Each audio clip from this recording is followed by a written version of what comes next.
果然还在。楚玉将那个令牌拿在手中摩挲着，这是他第一次穿越时这个世界的母亲留给他的。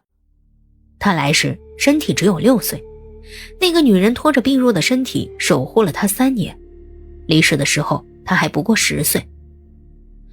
落着雨的夏夜，雨水大的就像是从天上倾倒下来一样。他将这半枚令牌交到了自己手中，烛火勾勒出那再无一丝生气的面庞。玉儿，你要把这个好好藏起来。你是月族人，一定要努力修炼术法，保护好自己。娘只能陪你到这儿了。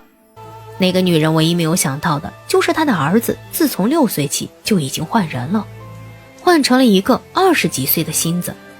他凭借着成年人的城府和能力，只用了短短几年的时间，就将月族术法修炼到了第8层，并在一片血雨腥风当中战胜了2个弟弟，夺得了阁主之位，然后毫不留情面地将所有伤害过自己的人斩草除根。整个江湖都以为他天赋异禀，可是只有他自己才知道，在那些无人的深夜，他曾经付出过的汗水和辛酸。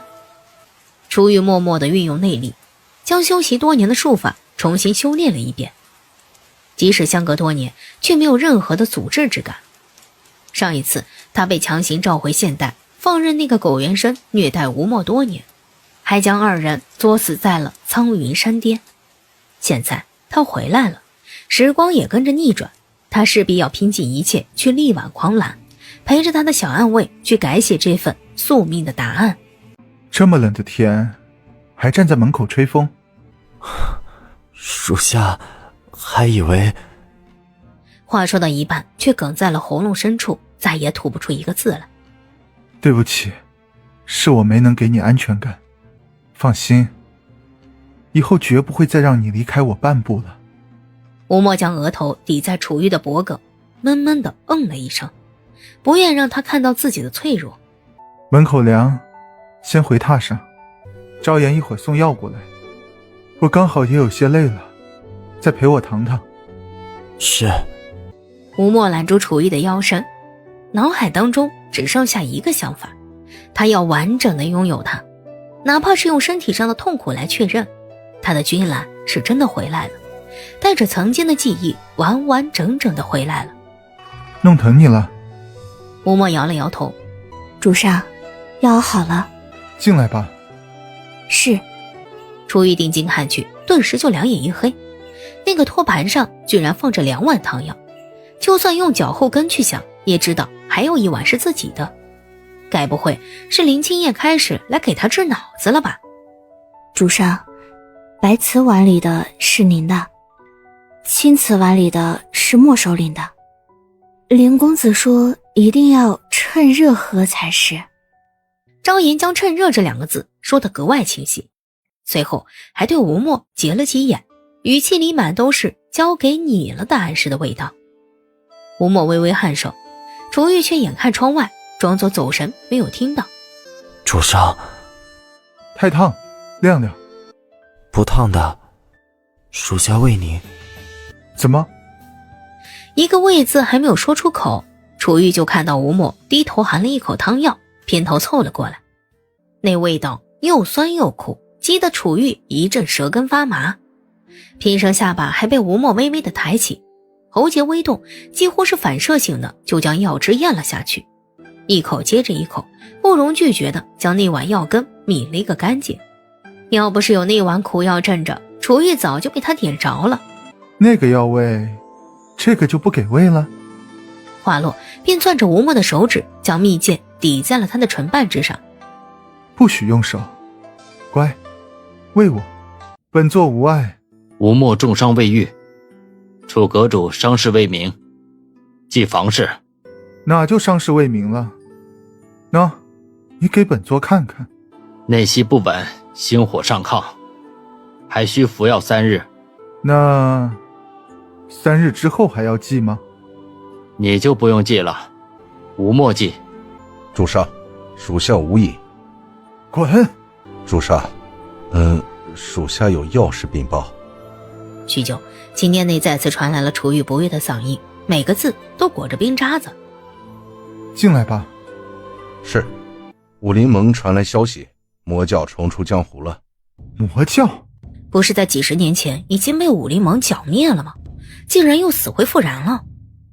是，魔教此次复出，来势汹汹，已经连续灭了几个边际小派，烧杀抢掠，手段残忍。华尽禅师广发英雄帖，号召各大门派齐聚兰陵山，然后以碧落公主穆易宁为首，带领大家前往魔教驻地讨伐余孽。幽黄阁也在受邀之列，主上可要参与其中？幽黄阁在江湖中仇人太多，此去并不明智。更何况吴墨身上蛊毒未解，这才是本座当前最重要的事。但魔教危害四方，讨伐之事义不容辞。既然连穆易宁都牵了头，本座也不好完全置身事外。你去吩咐暗堂抽调出暗卫100人支援武林盟，再从内堂支取黄金1000两一并送去，也算尽了幽黄阁微薄之力。是。主上，武林盟那边属下身体无碍的，不用理会。这种惩恶扬善的正义之事，自然应该让那些正义之人去做。当初他们抱团杀我时，可没人手软。如今魔教给他们找点事做，省得他们有余力来找我的麻烦。更何况我出人又出钱，也算得上仁至义尽了。主上说的是。阿莫，快点把身体养好吧，我好想你。分明是多了一个你字吧。他低低地嗯了一声，只觉得主上的话就像是在他脸上烧了把火，连带着耳尖都开始发烫。吴墨在浮云殿里休息了3天，楚玉就陪他一起喝了3天的苦药。同样是苦，居然可以苦得这么五花八门，各有千秋。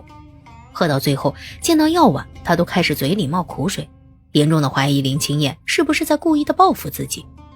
但更难的是，却是晚上两人睡在一起，吴墨总是像只怕被主人抛弃的猫儿似的，直往他怀里钻，身体隔着薄薄的寝衣贴过来，蹭得他头皮直发麻。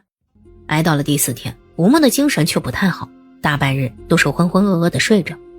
楚玉半夜一被脚，有些扛不住了，挂着2眼乌青，准备搬到拼店去住上1晚。主上，君兰。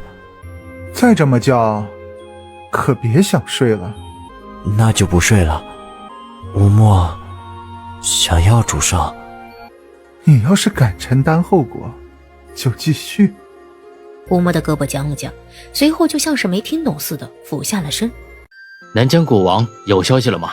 还在昏迷中，南疆那边也没能找到可以解蛊王蛊毒的人，所以吴墨他是蛊毒。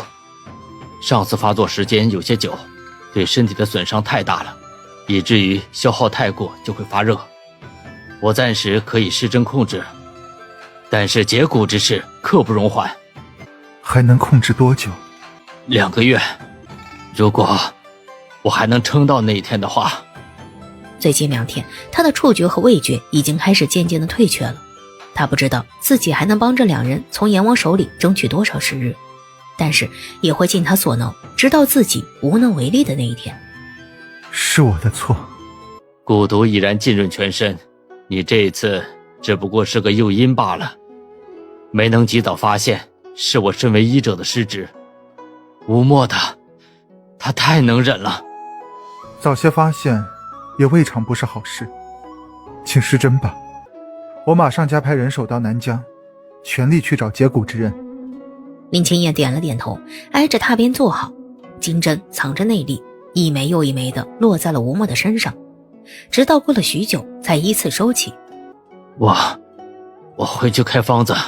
主上，属下无疑。万毒山庄那边刚刚传来消息。进来吧。万毒山庄传来消息，说蛊王故去了。蛊王死了？是，已经确认过了。现在尸身只怕已经入殓了。南疆古王死了，也几乎把所有的希望同时带走了。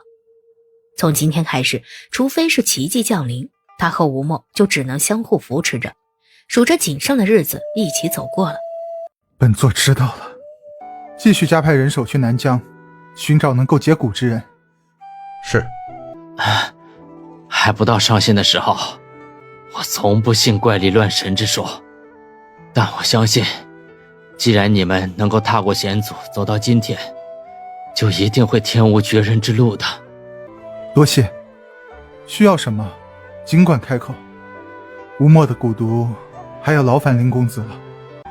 吴墨做了一个梦，梦里后山的流苏树开花了。许多年前，君兰最喜欢在树下摆一个小桌，沏上2杯热茶，然后和他一起品茶习武。而他也最爱看那飘落的花瓣随着主上的树发高高的扬起，然后化成一场漫天的花雨簌簌地落下。主上威严冷厉，却把所有的温柔都给了自己。直到现在，他还记得那只属于自己的被阳光勾勒出来的动人笑意，就像是他的光，将他从一望无际的黑暗当中打捞而起，也给了他人生最刻骨铭心的记忆。梦境忽然变得昏暗，周围狂风骤起，花落成泥，桌上的茶盏摔碎在地上，一片零落的水光之中，楚玉的身体忽然如碎片般裂开，眼睁睁地从面前消散。不，主上，阿莫大概又做了什么噩梦了吧。整整10天了，自从那次发热之后，吴墨的状态就好像变得时好时坏。一碗碗汤药灌下去，一枚枚金针扎进去，即使他将幽篁阁最金贵的药品补品全部搬来了浮云殿，吴墨还是肉眼可见的虚弱了下去。蛊毒随着血液漫过了周身，即使疼得再狠，他却没有哼过一声。可是楚玉还是常常在他脸上捕捉到隐忍的神情。他知道吴墨是怕自己担心，就像是那个发热之后醒来的夜晚，吴墨看到他微红的眼眶之后，什么也没有说，只是那样安安静静地抱着自己，抱得很紧很紧，就像是用尽了毕生的力气。那晚之后，2个人都对蛊毒之事只字不提，却都默契地拿出了更多的时间陪在对方身边。他们一如既往的拥抱接吻，沉默地接受对方那些无法忽视的改变，一个强忍着疼痛的憔悴下去，一个眼底挂满了乌青。那种无法宣泄的压抑情绪，就像是暴风雨前的乌云，不断的聚拢下沉，直到缀满了整片天空。做噩梦了。今天早晨，吴墨又晕倒了。林清燕从医堂赶来给他施针，可楚玉却发现林清燕的视力似乎也被蛊毒损伤了。原本熟练的动作变得有些迟缓，甚至很多穴位都在用手摸着去丈量。最悲不过是医者不能自医，面对着自己无感尽失、形如枯槁的未来，林清燕的心里一定也很痛吧。主上别担心，已经好多了。可是看向楚玉的眼神却流连着不肯离去，就像是抓紧了每一分每一秒，将他描摹进心里似的。再说会吧，我陪你。吴墨乖乖地窝在了楚玉的怀里，贪恋般地嗅着他身上的味道，额头抵在胸口，闭上眼，模糊的黑暗之间，只感觉自己的手指被主上牵起，放在唇边细细地亲吻着，每一次的触碰都满含着不舍。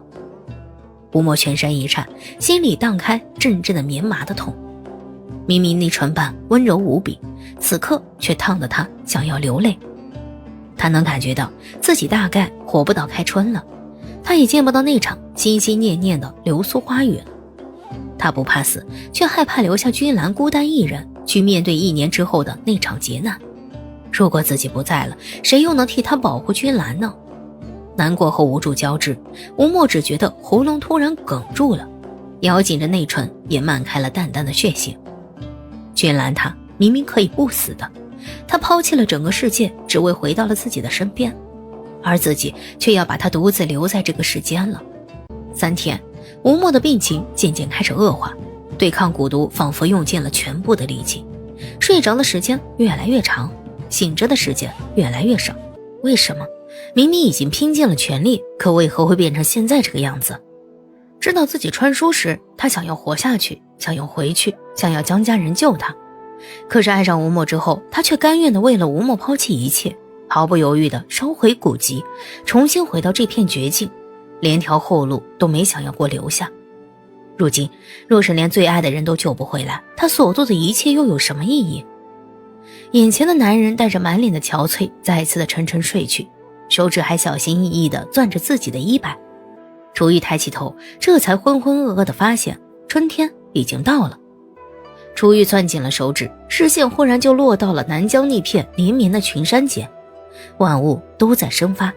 他相信生命也是一样的，与其坐以待毙，倒不如尝试着去争取那最后一线的生机好了。主上，收拾行李，清点人手，带上林公子和吴墨，我们连夜启程前往南疆。既然山上不来找我，我就去找山，哪怕是最终魂流南疆求医的路上，也好过苦等着一个遥遥无期的消息，最后死在这座四四方方的寝殿里。是，林公子，收拾一下日常用物，半个时辰后和我们一起出发去南疆。南疆那边找到解蛊之人了吗？主上他只是不想再这么干等着了。等我再多配一些预防蛇虫的药包带上。南疆那边毒物太多，还是小心为好。可是那越急越乱的样子，却像极了一个无助的盲人。我来帮你吧。多谢，把我所说的药材各取一些过来，称重配置。上一次出行还是吴墨殷勤的服侍在身边，从梳洗到起居，除了做饭有点糊以外，每一样都用心的无可挑剔。属下不知道这佛豆没有煮熟，让您受苦了。少主，您罚我吧。记忆倏地闪过，楚玉竟然想起了许多年前自己还是少主时吃了吴墨没有煮熟的蚕豆，导致后来头晕呕吐的那次。吴墨心疼的不知所措，整双眼睛都被逼红了，一遍遍的请罚没有被允许，最后竟然趁着自己睡后在殿外跪了一宿。现在回想起那条烧糊的苦鱼，桌上的黑烧肉，回忆起那双仰视自己亮晶晶的眸子，吴墨他哪里是闻不到糊味，他大概只是怕了，想要送到自己面前的食物再熟一点，再熟一点，然后一不小心就糊了吧。楚玉想着想着，嘴角翘起，泪水却控制不住的流了下来，一滴滴的滑落到唇边，绽开了淡淡的苦涩味道。吴墨，不要离开我。主上，属下无忌。只见跪在眼前的竟是被留在万都山庄打探消息的吞狼卫无忌。你为何回来了？回禀主上，万都山庄有异动。异动？是，南疆古王死后3天入殓，但入殓当晚灵堂就出现了异动，似乎是死了一个守灵人，引起了片刻骚乱。属下先行赶回来禀报，具体情况还要等山庄内的暗线传信出来。这算什么异动？万都山庄那种地方邪得很，半夜猝死几个小喽啰，只怕是常有的事情，平白让他激动了半天。本座知道了，明日还要赶路，都去休息吧。主上，万都山庄的飞鹰传书到了，古王他诈尸了。诈尸？真是两眼一黑又一黑。是，消息上说古王离世3日，尸身都已经入殓了，却突然在第4日的晚上敲棺材，活活吓死了一个守灵人。无疑立刻封锁消息，带着10几个亲信开棺验尸。那古王自己就坐起来了。那古王起死回生后就疯了，胡言乱语了一阵子。消息传来时，身体似乎恢复了不少，精神却不太好，也不知那些蛊毒之术他还能不能记得。不管他记不记得，活着就有希望。将休息时间减2个时辰，时间一到，立即出发。原本半个月的路程，在连夜的日夜兼程之下，缩短到了10日。你们怎么又来了？本座是幽篁阁主，特地来拜访古王的。庄主他……本座知道古王没死，我们之前取得了同心莲给巫医，也算是有恩于万都山庄。不管古王现在是什么状态，请务必让我们见上一面。你们稍后，容我去通禀一声。楚玉将怀中沉睡着的男人搂紧，看着他毫无生气的面庞，感受着他胸前那微弱的心跳。早在来时路上，他就已经做好了大闹万都山庄的准备。不管门房的通禀结果如何，都只能先礼后兵的流程而已。这个古王，他见也得见，不见也得见，大不了就硬闯进去。那人若是真的痴傻，就先想办法给他治脑袋。可他若并非痴傻，却不肯给吴墨医治，他也不介意亲手再给他送回到棺材里。楚阁主，我们庄主有请。楚阁主，庄主知晓您此行是为求医，请将需要诊治之人直接送到暖阁，结果过程隐秘，任何人都不可打搅。庄主还有些要事想和您单独面谈，请您去偏殿稍后。您随我来。万都山庄这一系列的操作搞得楚玉有点发懵，或许是因为太过于顺利，他总感觉这里边藏着很多的猫腻。既然没有更好的路，就不必瞻前顾后。还是那句话，是局就去解，是关就去闯好了。等待的时间格外的漫长，每分每秒都像是在监刑一般，让他坐立不安。楚玉刚开始还能安静的等，到最后便按捺不住的在殿中踱步了起来。幽篁阁主楚玉，多谢庄主救命之恩。孤独已解，清理余毒还需要月余时间，楚阁主就先在山庄住下吧。就像是骤然搬开了压在胸口上的山，心里蓦地一轻，只剩下鼻尖几丝酸涩，让他控制不住的想要流泪。吴墨得救了，真的得救了，他可以好好的活下去，从此不再受制于人了。庄主大恩，楚玉铭记。日后若是有用得着楚某，需要我幽篁阁之处，必当为庄主倾尽全力。不知那黑衣男子是阁主什么人？是楚某的爱人。哦，原来是楚阁主的心爱之人啊。那你就不好奇我是何人吗？他不是南疆古王吗？还能好奇什么？不会是胡言乱语的疯病突然犯了吧？不好奇。你得好奇呀，我可是你们的救命恩人呐，陪你烧了本书，竟然把我也拉到了这个鬼地方。楚玉，你负责不负责？反应过来烧书2个字竟然如同雷击中了天灵盖一样，整个人都僵住了。江一怀看着楚玉震惊到失神的样子，笑得更欢了。帮他烧书就罢了，还被他一起拉进了这个诡异的地方，传到了一个躺在棺材里的尸体身上。他的故事可比楚玉这个家伙惊悚多了。说吧，你打算怎么补偿我？我拖着半死不活的身体，还得给你的小情人治病。这下倒好，你们冷爹艳爹没儿子了，我们江家没孙子了。等等，江一怀，你怎么来的？难道你和这本书也有什么磁场相合？问到点子上了，你看那是什么？这是……没错，南疆古王虽然不叫江一怀，但他姓江。所以在棺材里诈尸的时候，就是你来的时候。不提也罢，提到这事，江一怀就感觉自己想哭。他刚睁开眼睛，就发现自己躺在了一个四四方方的木盒子里，周围是一片漆黑，稀薄的氧气差点没将他憋死。他打不开盒子，就只好用力的去拍，用脚踹。待到被放出来时，好歹还说了一句谢谢，然后就看到有人两眼一翻，口吐白沫的倒在了地上。是啊，你不知道，当时的场面混乱极了，那些人看着我，都跟看到了鬼似的。好吧，也不怪他们。等到他从木箱子里爬出来的时候，也才知道那是自己的灵堂。刚才自己敲的是棺材本，反正不管他怎么解释，那些人都认定他不但诈尸，还疯了。他把自己关在寝殿里，用了3天的时间将原生的记忆全部接收完毕，才知道自己也跟着传书了，还传成了什么南疆古王。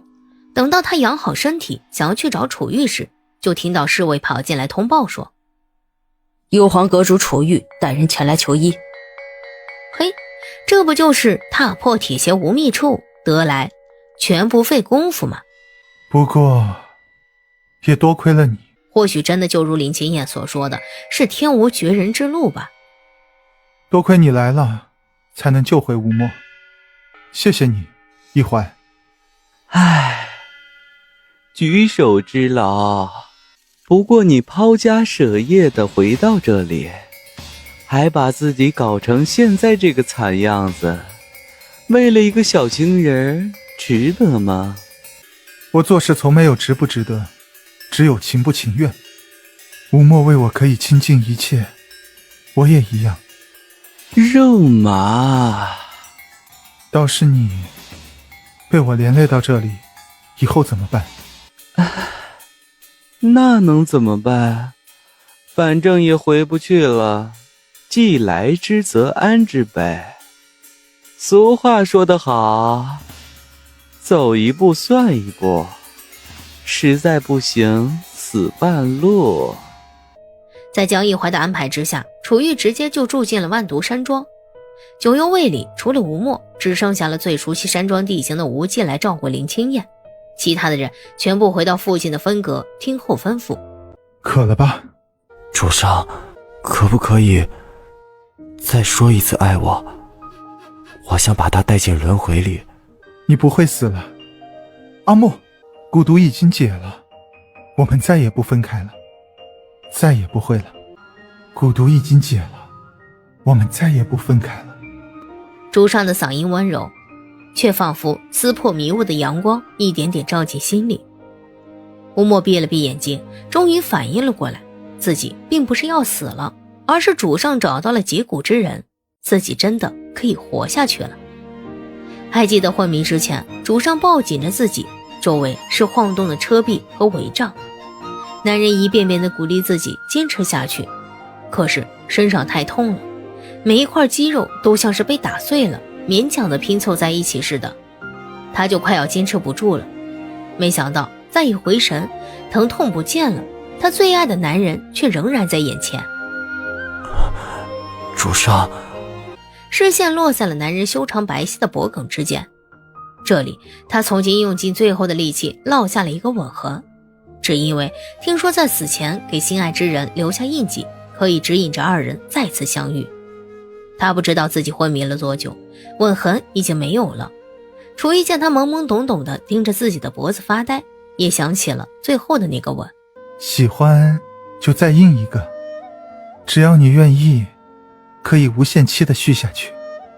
但你要的那3个字，今天先欠着，我会用1辈子的时间慢慢回答。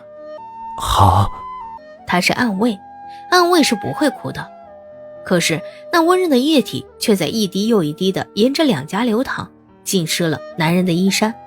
他真的很没用，做不到冷心冷情，生死无惧，因为他比任何人都想要活着，想要将这份爱情坚持下去。他想要一辈子和君兰在一起。何事？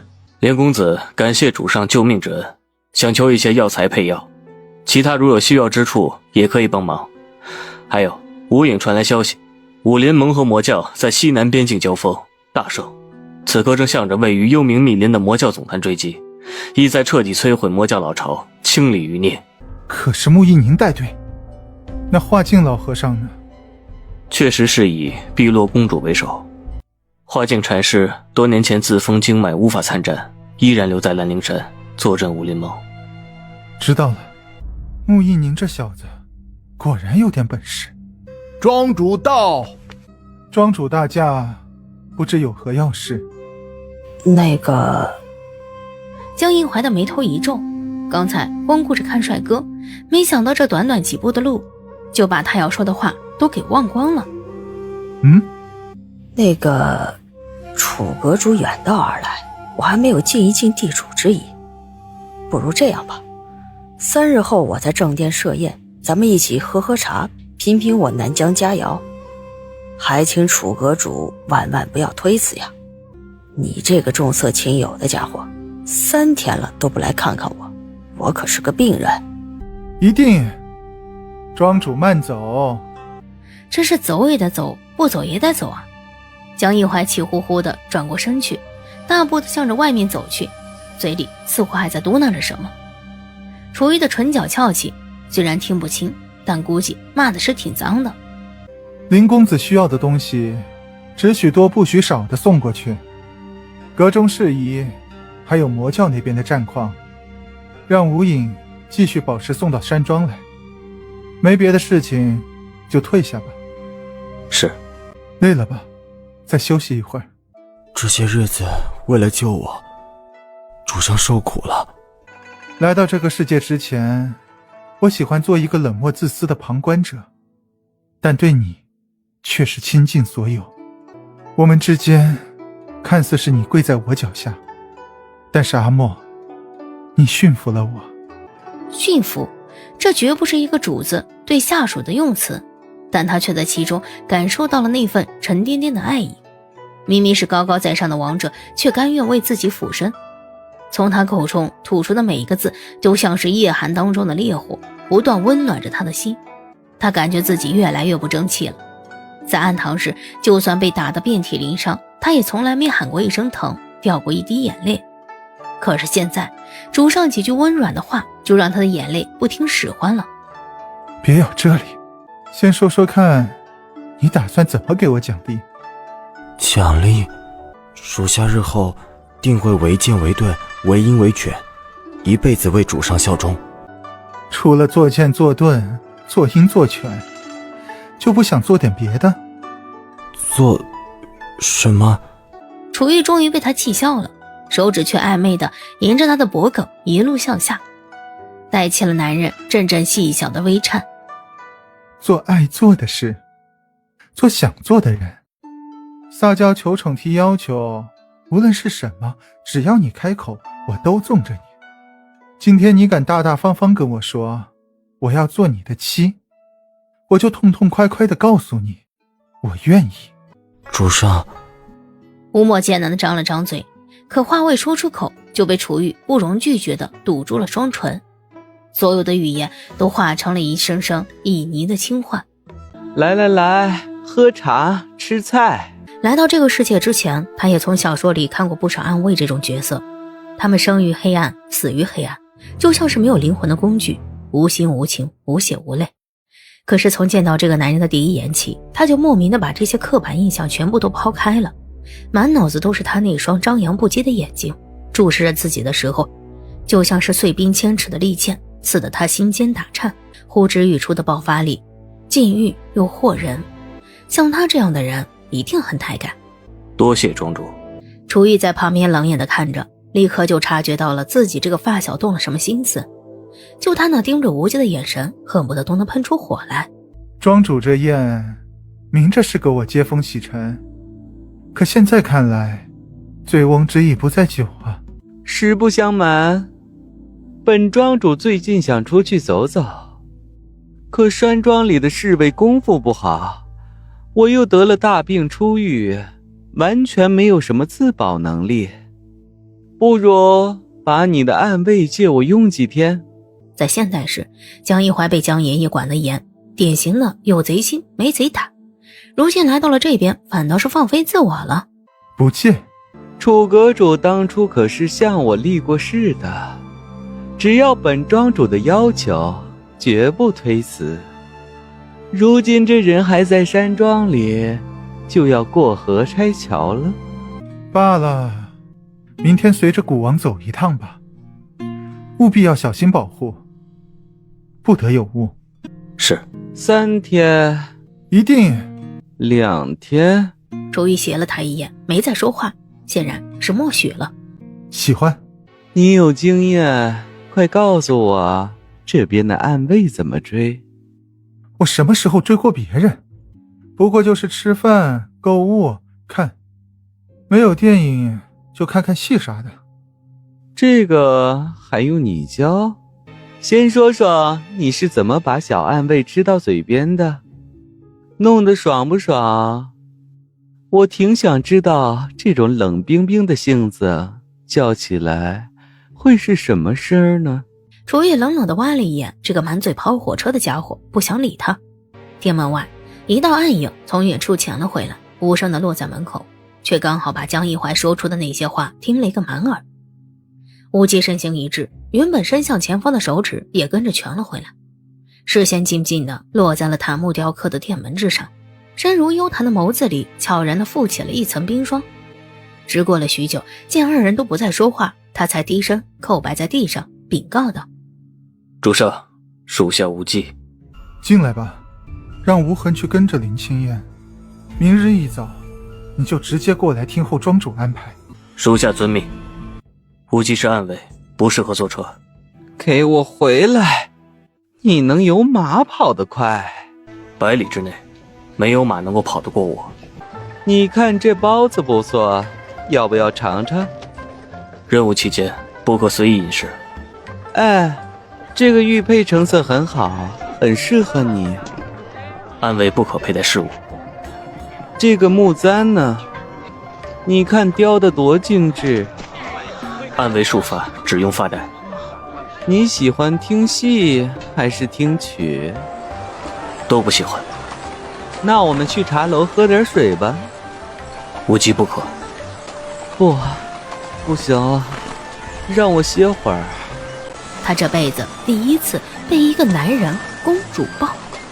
你这次真是踢到铁板了，知道吗？敢这么对我，你给我等着！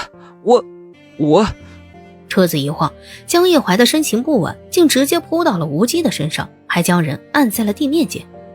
他呼吸一滞，赶紧手忙脚乱的就往起爬，可手指不知摁到了哪里，就听到无忌闷哼了一声，脸色立刻就变了。抱歉，来尝尝我亲手做的地三鲜，保你吃了还想吃。暗卫不可食用辛辣之物。这个不辣。没想到这菜不但不辣，还意外的好吃。见男人眼巴巴地等着他的评价，便不怎么昧心地夸奖道：庄主技艺了得。当然，我还有大把你没见过的技术呢，想不想试试？庄主，请你自重。你喘气的声音真好听，撩得人身上浑身发热。我知道我们现在还不熟，所以才更应该知根知底的了解一下，不是吗？忽然想起昨晚上他和主上说过的话，只觉得一阵恼火，噌的一下从心底窜了上来。收起你的龌龊心思。我喜欢你，我想和你一起做快乐的事，哪里就龌龊了？如果你敢试试，我保证让你知道，我做的菜你一定吃了还想吃。你暗卫的职责应该也包括守夜吧？江一怀见他默认了，脸上的笑意越来越浓，却也知道追人不能逼得太紧。店外有个小榻，今晚就在那里值夜。本庄主的安危就交给吞狼卫大人了。而江一怀在软磨硬泡了楚玉一个下午之后，终于得偿所愿的把无忌要到了自己店中，从此就像一只求偶期的花孔雀似的，天天围着男人转个不停，要吃要喝要哄睡，就连洗澡时还要秀一秀自己并不饱满的肌肉。无忌从不胜厌烦到日渐麻木，最后干脆天天摆着一张冷脸看他表演。弄疼你了？我太用力了吗？不是，主上。舒服？趴好了，我继续。旱的旱死，涝的涝死，这个世界怎么这么冰冷？唉，既然来了，一句话不说就走？不走，等着你看戏。你脑袋里能不能想点健康的？不过是给我家阿莫放松一下腰背而已。进来吧，刚好我也有话要跟你说。等你捡到宝了，你这小安慰，在外能干，在家也能干，就不管兄弟的死活。我的建议是，强扭的瓜不甜，要不然你换一个。谁家好人这么提建议的？人都借给你了，结果你不争气，我总不能把他捆了送你床上吧？其实倒也不必这么麻烦。没事了，你刚刚说有话和我说。白小阁阁主约我去结城碰个面，如今阿莫的身体也调养得差不多了，我们3日之后就动身。你要走？无忌也要走吗？所以重色轻友的到底是谁？你急什么？就剩3天了，人还没吃到嘴，你说我急不急？虽然前些天主上已经把江公子也是来自于同一个世界的事情告诉了自己，可是他还免不了担心无忌。主上，古王这是？无妨，那家伙看起来像个到处沾花惹草的浪荡公子，其实纯情得很，更何况他又打不过无忌。是属下多虑了。今天我伺候的你舒不舒服？那晚上是不是该你伺候我了？可是林公子那边……放心，我问过林清燕了。他怎么说？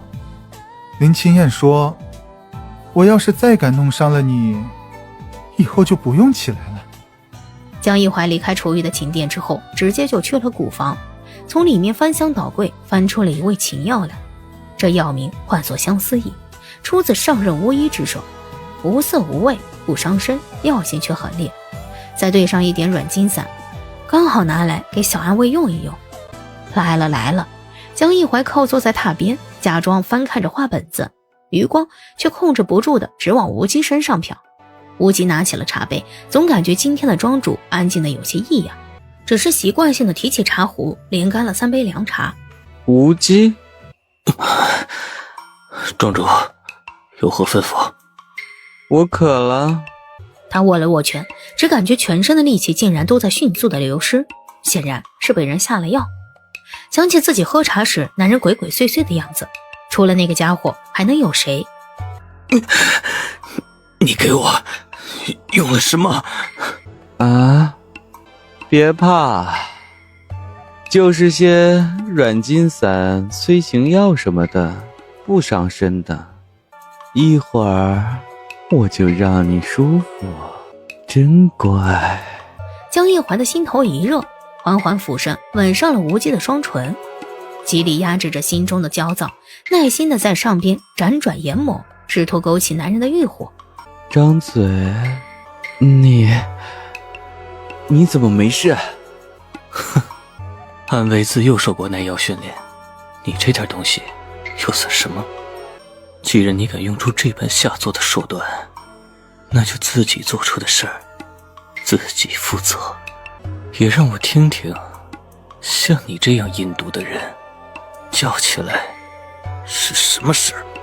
江一怀浑身一震，想要挣扎，却被无忌控得死死的。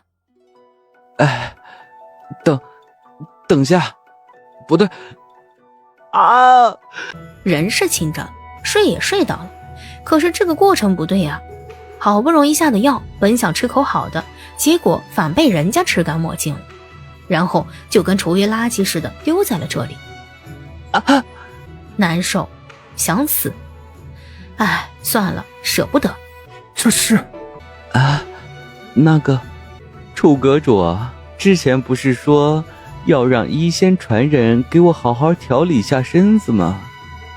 我看择日不如撞日，我直接跟着你们走一趟好了。这事儿怎么没人跟他提过呢？哦，既然如此，那这一路就要委屈庄主了。林公子的蛊毒是庄主所解，想必他也一定不会推辞的。不辛苦啊，不辛苦啊。你不待在山庄里好好当你的庄主，非要跟着我做什么？你不知道我树敌太多，身边很危险。我现在可是一无所有了，不赖着你，赖着谁？你哪里就一无所有了？不是还有脸来我这儿？他这说的是人话吗？行了，你跟我说实话吧。这次千里迢迢的跟着我，是不是为了无忌？不是，他到底干什么了？你就这么喜欢？我想下车，改道继承。是，主上。主上，前方似乎有状况，我们是直行还是绕路？这个，我今天就是帮他处理了一下伤口。庄主和我说这些做什么？无忌只负责保护庄主安全，至于你去哪里做什么，都与我无干。什么叫与你无干？睡过了就不想认账吗？老子天天屁股后边追着你，哄着你，求着你，你连好脸色都没给过我一个。如果不是喜欢你，老子凭什么？这下好了，估计不止左邻右舍，整个2层的客房都能听得清清楚楚。想到那晚，无忌的眼神微微闪动，可出口的话却是依然冰冷。那天的事是怎么发生的？江一怀抖了抖唇，本着虽然自己理亏，但绝对不能吃亏的原则，冷哼道：这样吧，我有一个办法，只要你肯答应，我们之间就算扯平了。从今以后，我绝不多做纠缠。你说，既然你上了我一次，那就让我上你一次，咱俩就算扯平了，如何？做梦！怎么，这会不敢看了？还记不记得你昨晚都干了些什么？属下不记得了。不记得了？那要不要我帮你再回忆一遍？不用了，属下去换水。阿莫，主上请吩咐。阿莫，是生本座的气了？属下不敢。是不敢生气，还是生了气不敢告诉我？难怪昨天晚上吴梦会把自己灌醉，难道是因为张琪？让我猜猜，难道是我家阿莫吃醋了？他才10几岁，还是个小孩子呀。属下第一次见到您时也是10几岁。是啊，第一次见到吴莫时他也只有10几岁，可自己还是被那个年纪的他深深吸引了。如今自己对张琪的每一点亲近，在吴梦的眼中都会是另外一个样子，自己竟然笨到现在才察觉。是我不好，以后不会了。我是为了你才留在这个世界的。您抱他了？以后不抱了。您还对他笑了？不笑了。您对他那么好？不好了，以后只对你一个人好。阿莫，我是你的。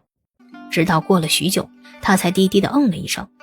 武林盟前往魔教老巢的队伍损伤近半，碧落公主下落不明。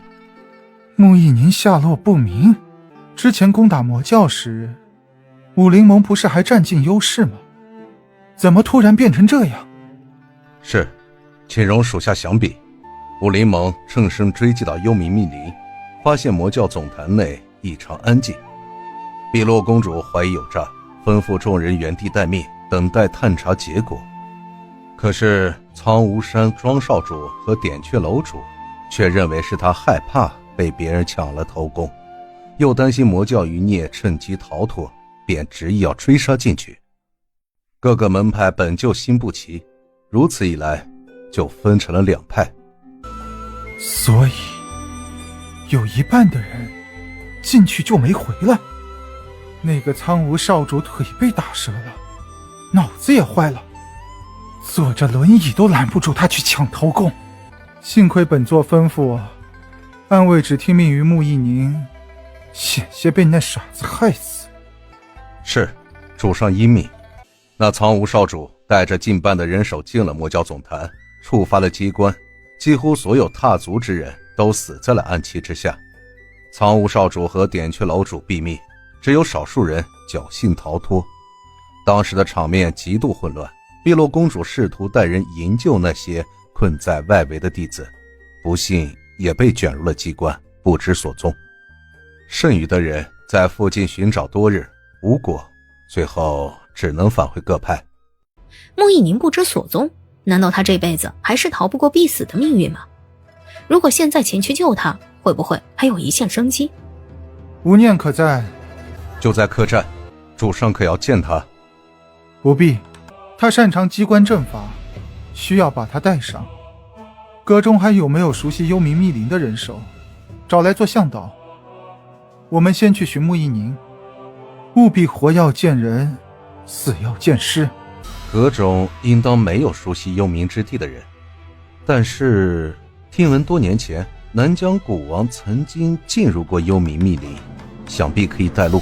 天知道现在这个半吊子还顶不顶用，跟他借的鼓舞者到现在还没有想起养在哪里呢。本座知道了，去通知其他人，所有调来的人手均改为沿路会合。我们即刻收拾出发，前往幽冥密林。这件事林清叶那边本座亲自去说。林公子。楚阁主，可是有人需要医治？并无。武灵盟在幽冥密林讨伐魔教时遭到重挫，穆一宁暂时下落不明。只过了好半天，才艰难地吐出了几个字来。我可以去寻他吗？可以，不只是你，我们一起去寻他。可是陆家堡那边……无妨，让他们再多活几天。因为救人心切，众人几乎是昼夜不停。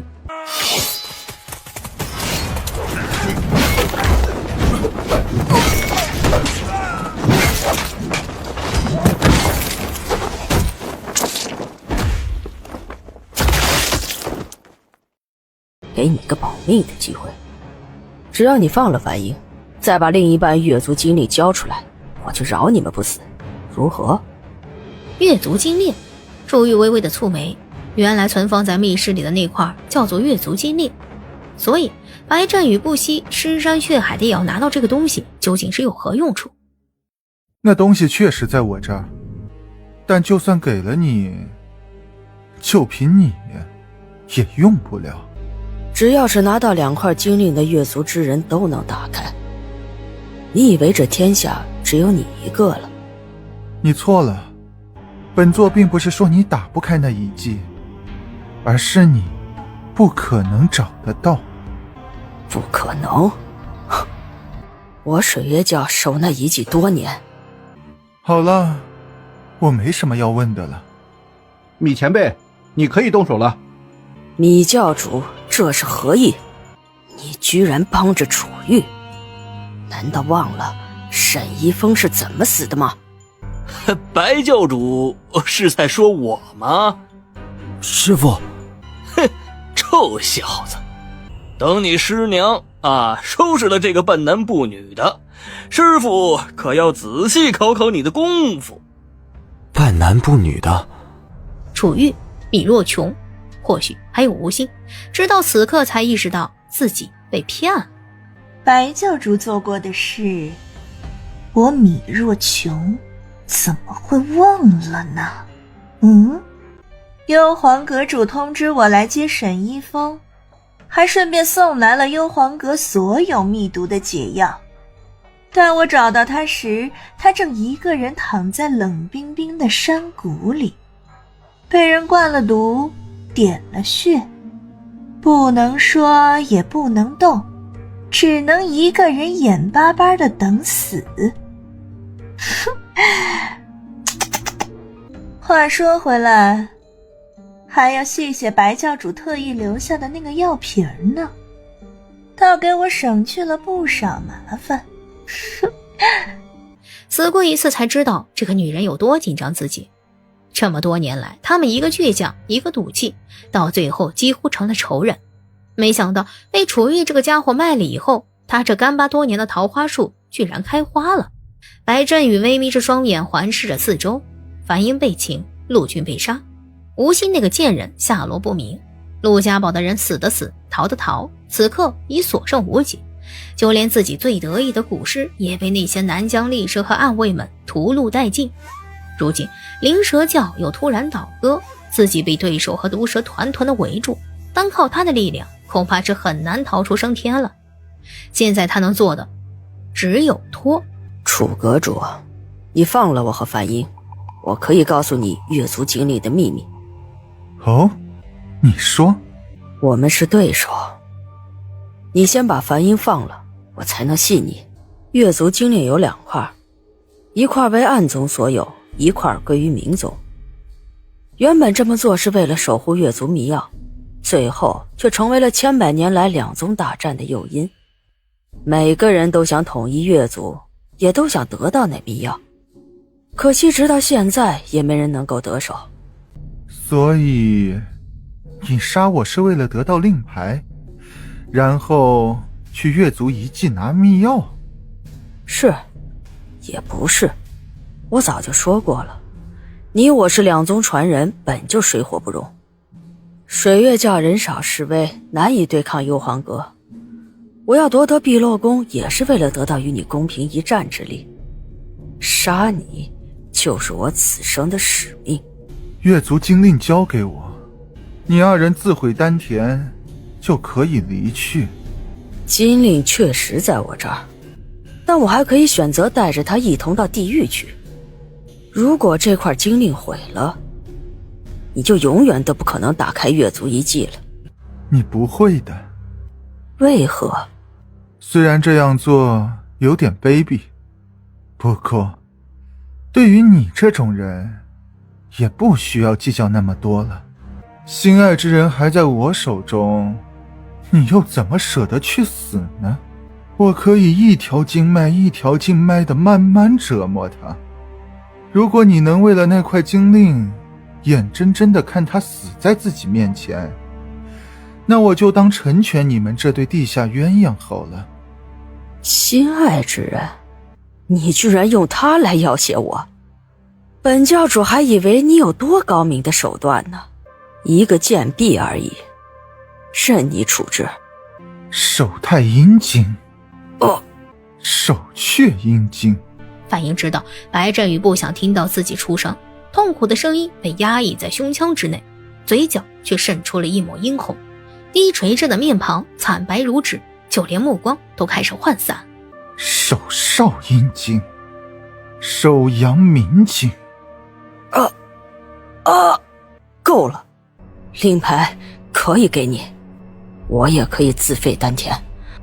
放了他。没有人知道这块令牌就是他的半生。6岁的白振宇仰躺在地面之上，望着那冰冷的洞顶，只感觉整个人就像是被无数的钢针钉在地面上似的，就连动手指都很难。大长老，他抖着青紫的嘴，气息就如同那蚊子。极浅的白雾随着他的话氤氲在面前，渐渐的模糊了半睁着双眼。我真的不行。白振宇哀求着，泪水从眼角滑落，却在腮边凝成了冰晶。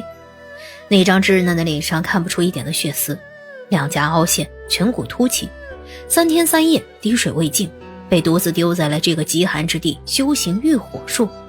此刻别说术法，就连意识都快要从身体里脱离出去了。闭嘴！人到极限时，没有什么是不行的。大长老不耐烦地冷哼了一声，微微俯下身，让那张苍老的脸映入了白振宇清澈的瞳仁之中，沈笑道：如果还不能练成黑火，你就冻死在这里吧。话落，便冷冷地转身离去，只剩下阴恻恻的嗓音在满目寒冰当中回荡不停。大长老，水月教的大长老。白振宇盯着那映亮洞顶的血色夕阳，却无论如何也想不明白，为什么？只因为自己有一双会变成蓝色的眼睛，那人就抓了我的全家。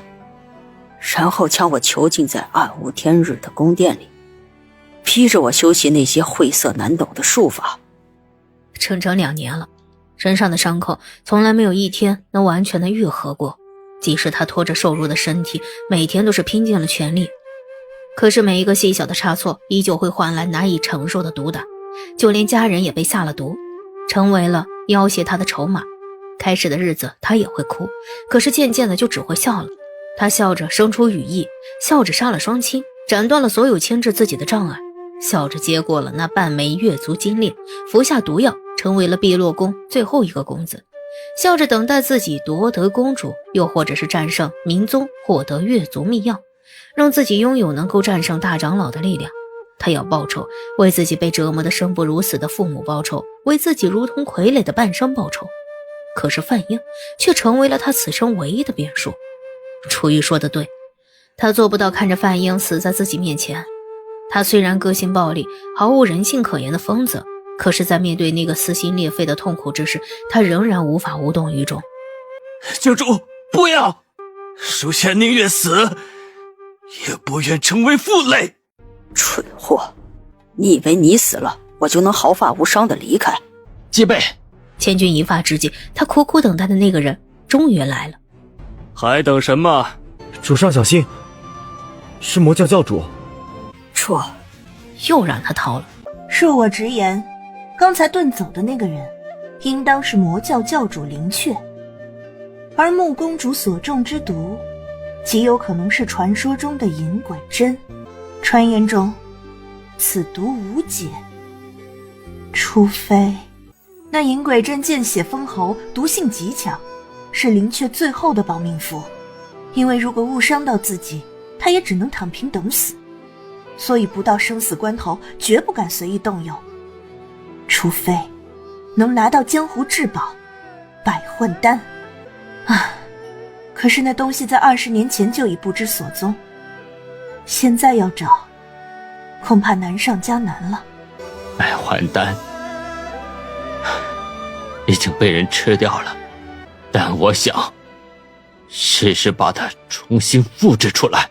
中原一仙林清澈用了半生都没能复制成功的百幻丹，他一个刚过弱冠的小辈，哪里来的勇气夸下如此的海口？当真可行？事关人命，已经没有其他退路了。还请楚阁主带着大家尽快寻一落脚之处，再为我筹备些药材。我想勉力一试。也好，既如此，我们2人就不多做耽搁了。这只蛇笛只是我和一方的一点心意，以后若是在南疆地界遇到危险，就吹响它。方圆百里，凡是我灵蛇教人，就会前来相助。2位前辈的相助之意，晚辈心领了。但这东西太过贵重，不能收。对我来说，某些人的命比这个东西贵重多了。话落，也不等楚玉多言，仅一把拉住了沈一峰的胳膊，头也不回地跃入到树枝之间。楚小子，照顾好我徒儿，不然等我回来，就去跟你开膛人义父。秋儿，你轻点宁宁。相传那月族的圣果共有2颗，并蒂而生，一红一绿，2颗同时有剧毒，若是单独服用，则有奇效。别卖关子。哦，红果吃了能增加1甲子的功力，绿果可延年益寿。延年益寿，楚玉情不自禁地看了吴墨一眼。都说暗卫自有靠药物催发，寿命难长，这果子若是给吴墨，简直是再合适不过了。至于那1个甲子的功力，自己吃了用来对付林雀，应该也会容易得多。所以月族秘药就是指的这个吗？我怎么知道？罢了，到时候一看便知。如今还是穆义宁的伤势要紧。吴影，派人去联系碧落宫，务必讲清楚穆公主的伤情。主上，碧落宫的云影首领刚刚已经到了。不对，还是不对。3天3夜，除了定时为穆义宁施针逼毒，他就是将自己锁在房间之内，不吃不喝，不眠不休，抓紧一切时间制作药丸，再用自己的鲜血去淬炼。即使每一步都慎之又慎，没有丝毫的偏差，可他还是失败了一次又一次。这一次是最为接近的，无论是色泽还是气味，都和师傅描绘的差不多。可是他不敢去赌，剑走偏锋之物，多一分是药，少一分是毒，亦或是人的一生当中有很多试错的机会，但是莫一宁的命却只有一次。短短3天的时间，那人的身体已经一日比一日虚弱下去了，留给他的时间越来越少。他忽然觉得自己好没用。是百幻丹的失败品，是不是也有些效果？我能尝尝吗？药也是乱尝的。别人不说，这家伙可能真是一时嘴馋就把它给吃了。哦，其实这做药和做饭差不多，一次做不好那就多做几次。比如说这个梅菜扣肉，不仅用料、火候、时间都有讲究，还得注意下锅顺序，再反复蒸炒3-4次，才能把肉做得软烂入味。今天的这个就做得不错，不信你尝尝。你说的对，谁说这血只能淬炼一次的？当然要反复几次才能入味儿，才能有效啊。这一夜过得格外漫长，闻着房间里不断弥漫的血腥，直到黎明微光的天际晕染开来，他才听到林清燕长长的舒了一口气，紧跟着就传来了咚的一声，砸得他心头一紧。先休息一下吧，我去给您弄点吃的。这是云霄，穆一宁，有救了，别再耽搁了，拿去给他吃了，多加几个炭盆，还有每隔2个时辰喂一次人参清毒汤。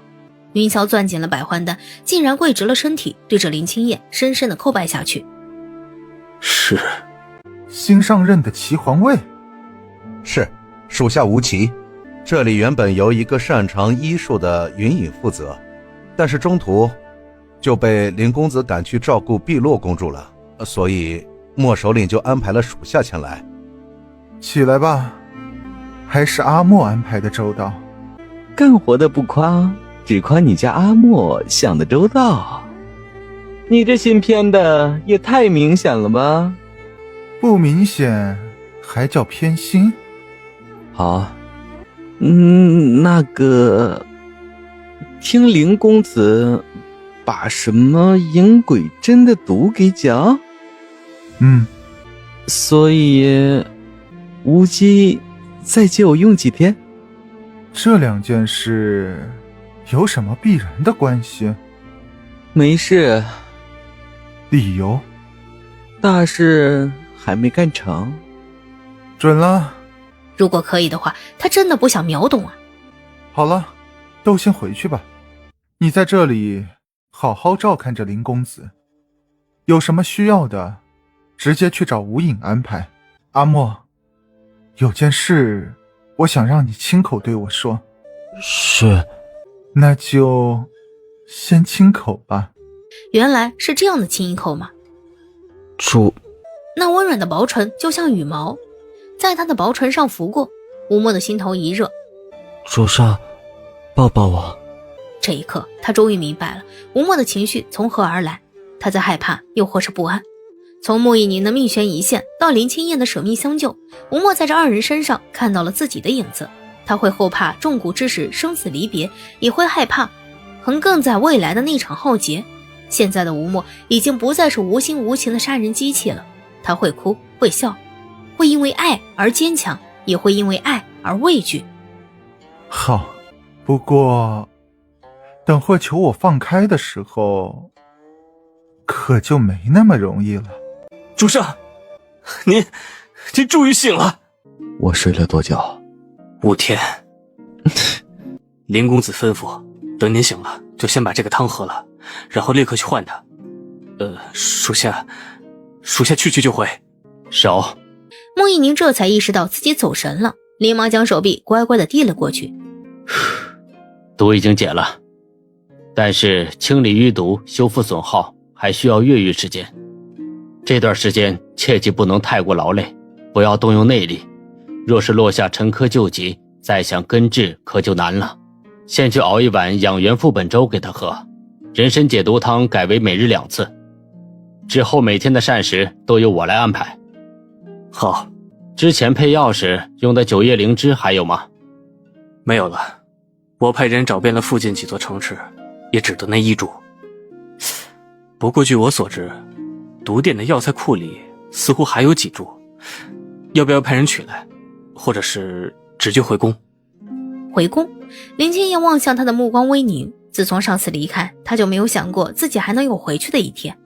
那是他生活了10几年的地方，也是他最难面对的地方。相隔千里，生死一遭，此刻骤然被提起，竟让他有种恍如隔世的错觉。我知道了。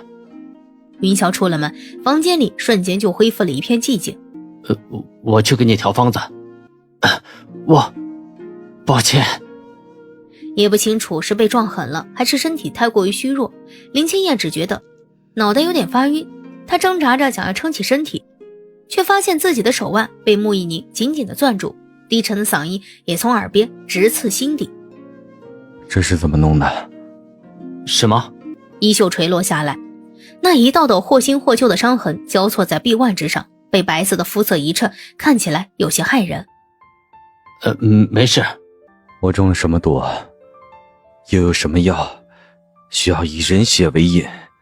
直到此刻他才明白，为何明明受伤的是自己，这个男人却会变得如此虚弱。行鬼针。行鬼针，传言此毒无解。我复制出了百幻丹。师父之所以做不出百幻丹，是因为缺少了最重要的一味药，那就是药王血。药王血、银鬼针、百幻丹，这些东西每一样都是世间罕有，难以想象最后竟然以互相的因果关系凑到了一起。所以多年前被灭门的那个江都死家，据说是妖王最后的传人，家主好像叫是家父，我也是前些年才知道的。因为血脉满门全死，在这个世界上他才是真正意义上的形单影只。记住这件事，不要再让任何一个人知道了。为何？因为我不想你身上流淌着血，被他人觊觎。我拼尽全力守护了10几年的人，却吃了这么多苦。我再也不想让你受到任何伤害了。林清夜的鼻尖一酸，尘封已久的心像是被人生生的剖开似的，所有的心事都和着血泪倾洒而出。因为不想我受到伤害，就切断自己的肋骨为我做烧；因为不想我受到伤害，就瞒着我尹十一的死因，然后把所有罪责都揽到自己身上。骗我喝安眠药是为了给我输送金元，就连放我离开也是为了背着我去找同心莲。你为什么这么傻？为什么？你全都知道了，是姨父告诉你的。谁说的并不重要。穆一宁，我想和你谈谈，你做的事我都知道了，现在我想把你不知道的事情也告诉你。关于什么？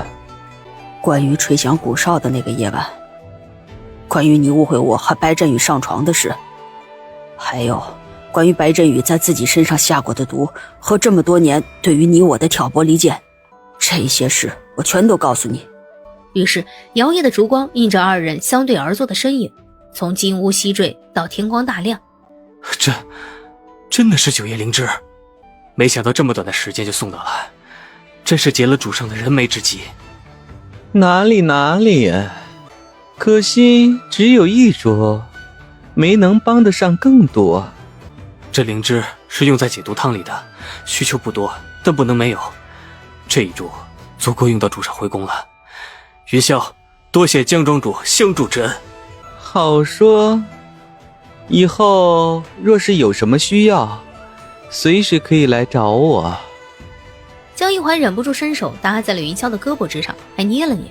这肌肉，这爆发力，这不就是传说中的一天到晚使不完的牛劲儿吗？那我先回去复命了。急什么？我这南疆送来的好茶，你要不要尝尝？那个，你怎么来了？哼，不是江庄主昨天去求主上，让我来保护你的。哦，你喝茶吗？我不要别人剩下的。不是让你喝这个，我这就去给你重新沏。再换套新茶具。不必了。放心，这次不下药。庄主自重。自什么重？我觉着被你一晚上，这会儿跟我说自重，要不你今天让我上一回，咱俩以后井水不犯河水。我也说过了，做梦。前2天都好多了，今天怎么这么凶？该不会是吃醋了吧？因为云霄，因为我送他东西，因为我请他喝茶，还是因为我摸了他？江庄主，无忌对江庄主只尽保护之责。至于你去哪儿、做什么、喜欢谁，都和无忌没有任何关系。江庄主还是不要自作多情了。明明是想逗逗他，结果反被他一刀子一样的冷言冷语给刺到了。自己是喜欢看帅哥，但是却花嘴不花心。做了20几年有钱有势的大少爷，从来没有在外面乱搞过。如今好不容易碰上个喜欢的，追了这么久，还倒贴了这么久，1都被掏完成0了，结果是个捂不热的冰疙瘩。自己是什么很贱的人吗？罢了，他收回视线，一甩衣袖，向着门外走去。庄主和我，和你无关。你是我不能抽离的记忆，不会抛却的往事，一直有一线一生一世，平面存在熟悉。你是我不能抽离的记忆，不会抛却的往事，像是温热的刺。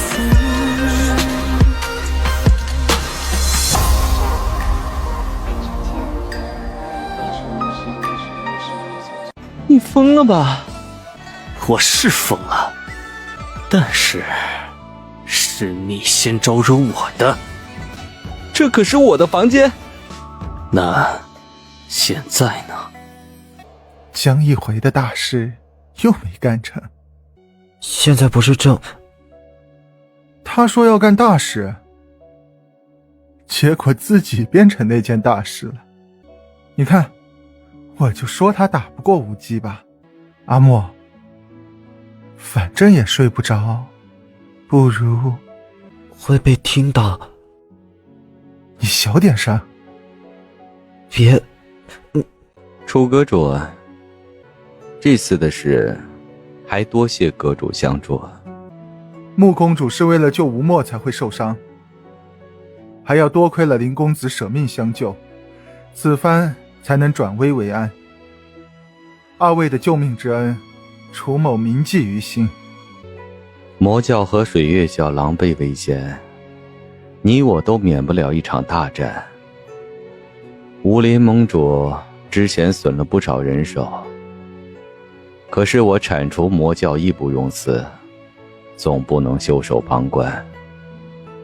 如今日之计，楚阁主可以暂时按兵不动，待我养好伤势，我再重新调配人手，一起攻打二教。那林觉虽然厉害，但若是你我合力，他难有胜算。我须得趁他们重伤之际，先去越族遗迹取得秘药，随后便与你在兰陵山会合。这1个月，你且安心休养。待到伤势大好了，我们就一起直上明溪谷，为武林除了这祸害。为了武林，也为了自己，从听到白振宇的名字时起，他就记起了古籍当中那个将原身一箭穿心的人，他的名字就是白振宇，碧落宫公主白振宇。他相信，在他和吴墨经历了这么多的坎坷，冲破了层层阻险之后，这一世这一切将有所不同了。我余毒未清，宫中众人医术微末，许多事还需要林公子指导。但林公子说，他答应协助阁主在先，不愿意随我离去。所以林公子始终是碧落宫的人，自然一切要以公主为先。况且我这边也并无要紧之事。依我看，林公子还是提早做准备，跟着穆公主回去吧。他一句话还没有说，怎么就被这二人你来我去的就给安排完了？主上，元营已经集合完毕，随时可以护送主上和林公子。今天先安排他们稍事休息，明日一早出发。是。楚玉看着穆易宁和林清燕不经意间对视的眼神，突然觉得自己有点亮。既如此，我就不多打扰了。明日一早，我亲自给二位送行。2个月后，咱们兰陵山上见。好。主上，所有人手将在2日后抵达陈郊，何时动身前往越族一祭，还请主上示下。明日送别穆易宁和林公子，我们后天一早出发，让阁中派来的人手在途中等候即可。是。今日听说城中大吉，难得清闲，不如随我去看看。二人手牵着手走到了人流如织的街市之间，看着琳琅满目的商品穿过熙熙攘攘的人群，人间烟火，市井繁华。此刻的他只想握紧主上的手，就这样一直地走下去，无论四季更替，无论前途路远。好书嘞，经史子集，应有尽有。客官看画吗？我这里有新到的名家字画，公子喜欢这幅画，这可是江湖中最好的画师刚德的新作。这是幽篁九幽卫。只见上面的9个人个个身形魁梧，如同壮汉，尤其是打头的那个，手里拿着长鞭，腰上挂着长剑，更是满脸的横肉，膀大腰圆。正是。客官有所不知，这九幽卫虽然丑了点，可是咱们中原江湖神鬼绕行的存在。相传武功极高，又忠心耿耿，请一副挂在家里，保你家宅平安啊。还有啊，听说幽篁阁主和这打头的幽篁使之间还有一段不为人知的江湖秘辛呢。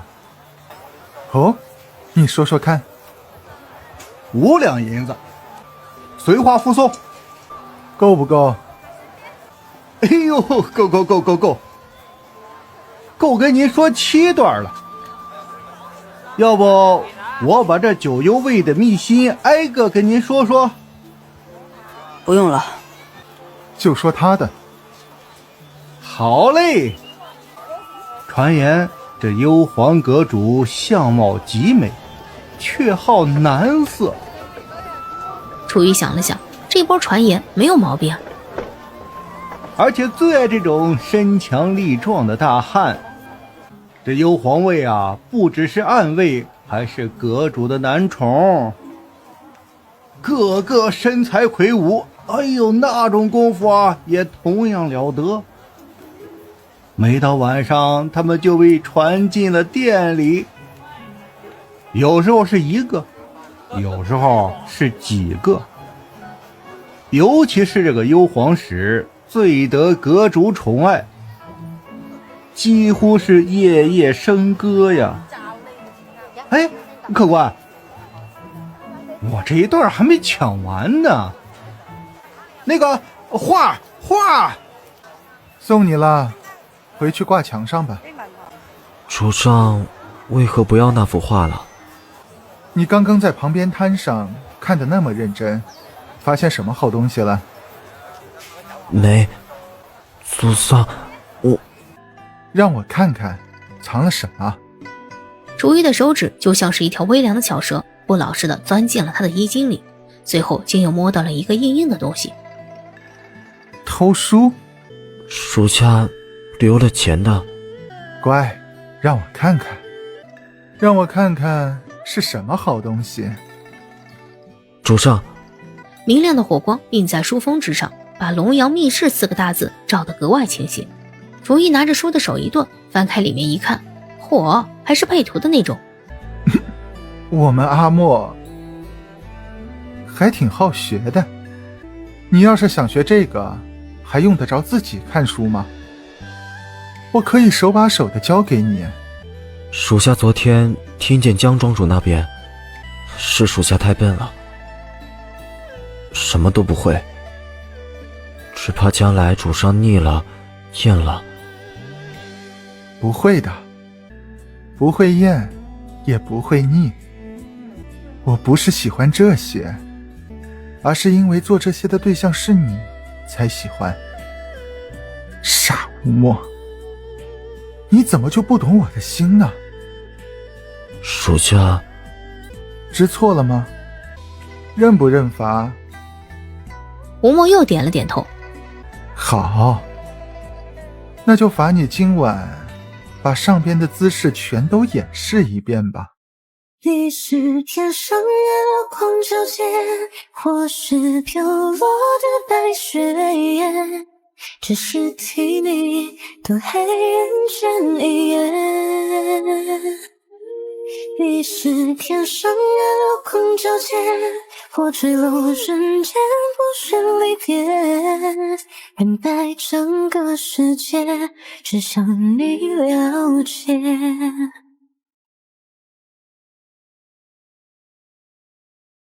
白振宇曾经答应过他会救四木峰，可他却从来没有想过，这个人竟然会是灭了4家满门的毒手。在那个风雨交接的夜晚，闪电划破夜空，将4家满月横尸照得亮如白昼。吴昕小小的身躯躲在了四木峰的身后，看着身边人一个一个的死去，就如同听到魔鬼咆哮一般的惊雷。雨点落下，在电光撕裂天地的一瞬间，他将林雀的脸看得清清楚楚，即使相隔10几年，依然如在昨天。哥哥，哥哥！年幼的吴昕透过院门看向四木峰匆匆而过的身影，立刻呼喊着追了出去。满是青紫欲痕的小脸上，大颗大颗的泪水不断地沿着两颊滑落。他赤着脚踩在冰冷的沙土地上，即使深秋的天气已经冷得刺骨，他却连一件保暖的袄子都没有，整个人抖得就如同风中的落叶。哎，喊什么喊？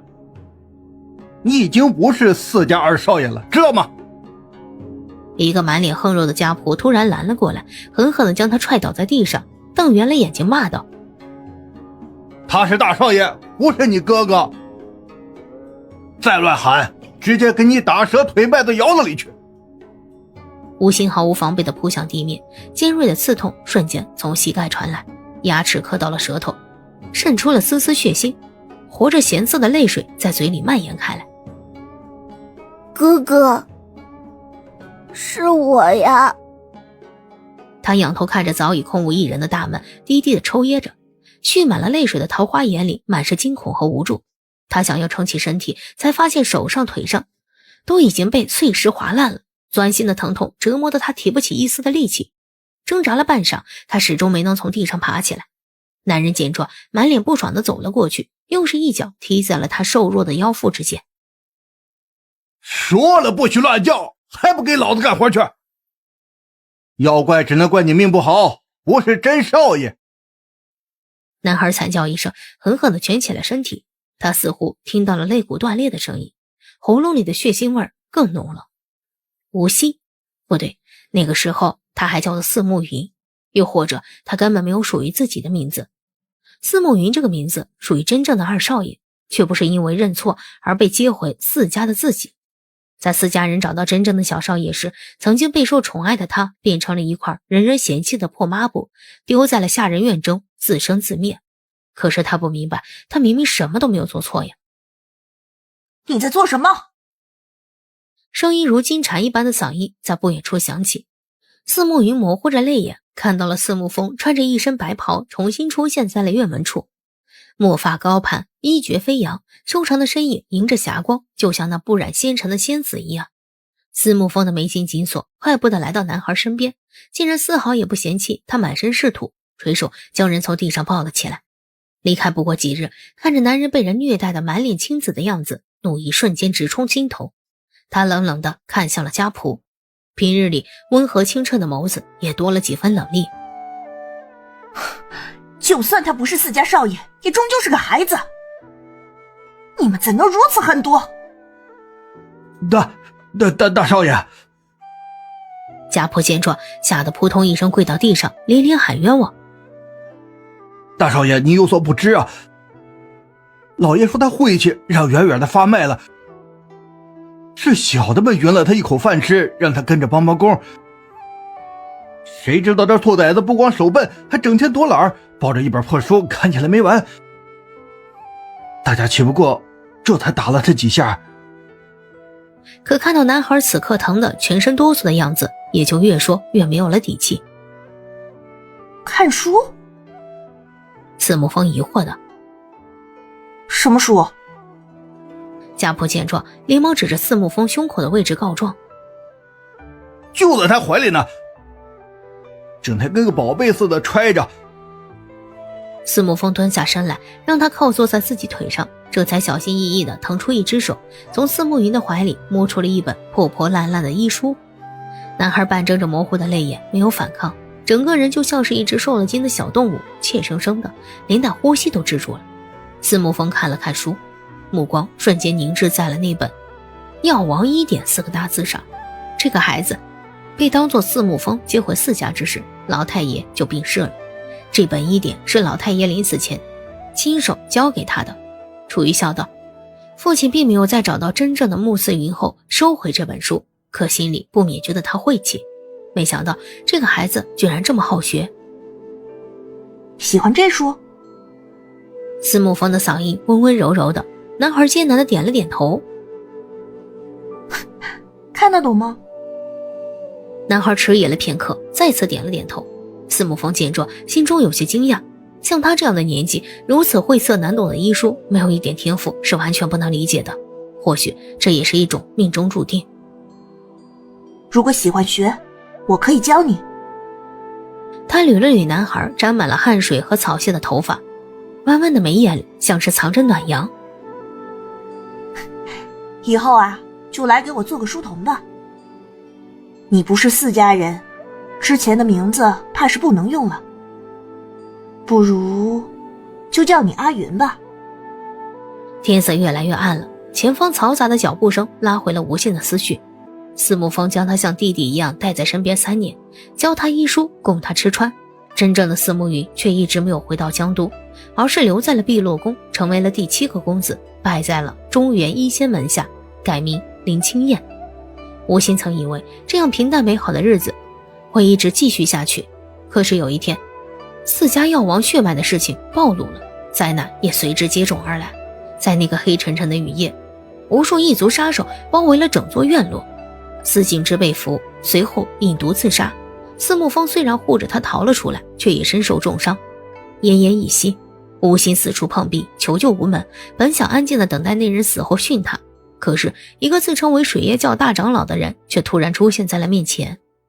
他告诉吴昕，他可以救四慕风，可以让他活下去，但是条件是要吴昕卖身幽黄阁，成为齐皇位，再用身上的毒术控制幽黄阁主，助他们成就大事。为了四慕风，吴昕答应了。这么多年在暗堂出生入死，什么肮脏卑鄙的手段都用尽了，可是他不在乎，他只要不停地往上爬，不停地替他们完成任务，只要那个人还活着。可是现在，直到现在他才傻傻地发现，屠杀四家满门的魔教和自己卖身效力的水月教原本就是一丘之貉，是自己太蠢了。是四慕风，是他视若神明的四慕风，此刻却一动不动地平躺在石床之上，形同枯槁，双眼紧闭，皮肤呈现出来了一种诡异的淡青色，就像是被人抽掉了灵魂，只剩下一个残破的躯壳。一滴滴暗红色的血液从伤痕交错的臂弯间缓缓地渗出，掉落在一只白瓷的小碗之间。滴答滴答，每一次细微的声音就像是一把刀子，几乎将吴昕活活捅穿了。司母峰，是他救了他，他却害了他。吴昕血红的双眸，眼底却如同暴风雨下的浓墨翻涌着。他将全身紧绷的瑟瑟发抖，才控制住自己想要去和林雀拼命的冲动。他不想司母峰死，却也从来没有想过让他这样不人不鬼的活着，这样如同活死人一般，就给这群魔鬼当作取血的畜生，还不如死了，还不如在那个夜晚陪他一起死了。那么这么多年，他满手鲜血，坏尽做事，竟然又是为了什么？没有了，他什么都没有了。进入幽篁阁的那天起，他放弃了自己，现在连自己活下去唯一的执念也弄丢了。多年前，他亲手将司母峰交给了水月教，如今他一定要亲手将他再夺回来，并让那个生食人血的魔鬼付出代价。哥哥，主人，这一场噩梦，就让我亲手将它了结吧。魔教暴虐，前往讨伐之时，武林盟义不容辞。但在商讨此事之前，楚阁主可愿让老衲卜算一番，测一测吉凶？传闻方丈有慧眼神通，可知过去未来。晚辈是自愿聆听教诲，不过不知方丈要晚辈的哪个命格？按理来说，楚玉的问题问的实在是诡异。每个人出生时生辰八字就已经是定数，他问的这一声哪个，显然是对华健的试探之意。没想到华健却微微一笑，捋了捋胡子，目光在楚玉脸上停留了片刻，并没有半点的诧异之色。魂归于身，此身便可。好。世间万物皆由因缘际会而生，你并非这婆娑世界的常客，却跨越劫数降临于此，是以身负使命而来。什么使命？使命完成又当如何？待到一切尘埃落定，便会超脱这场苦难和轮回。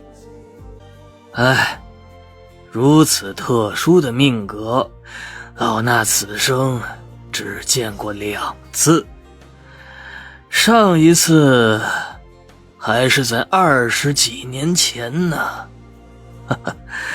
佛法无边，老衲所能参悟的只是皮毛，无法与你更多劝谏，还请楚阁主海涵呐。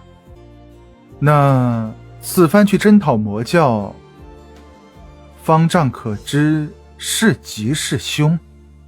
困难重重啊！此番出征，的确要遭遇诸多凶险，但你命中有一将星临凡命格之人，若能得其相助，或可逢凶化吉，转危为安。何人？天机不可泄露。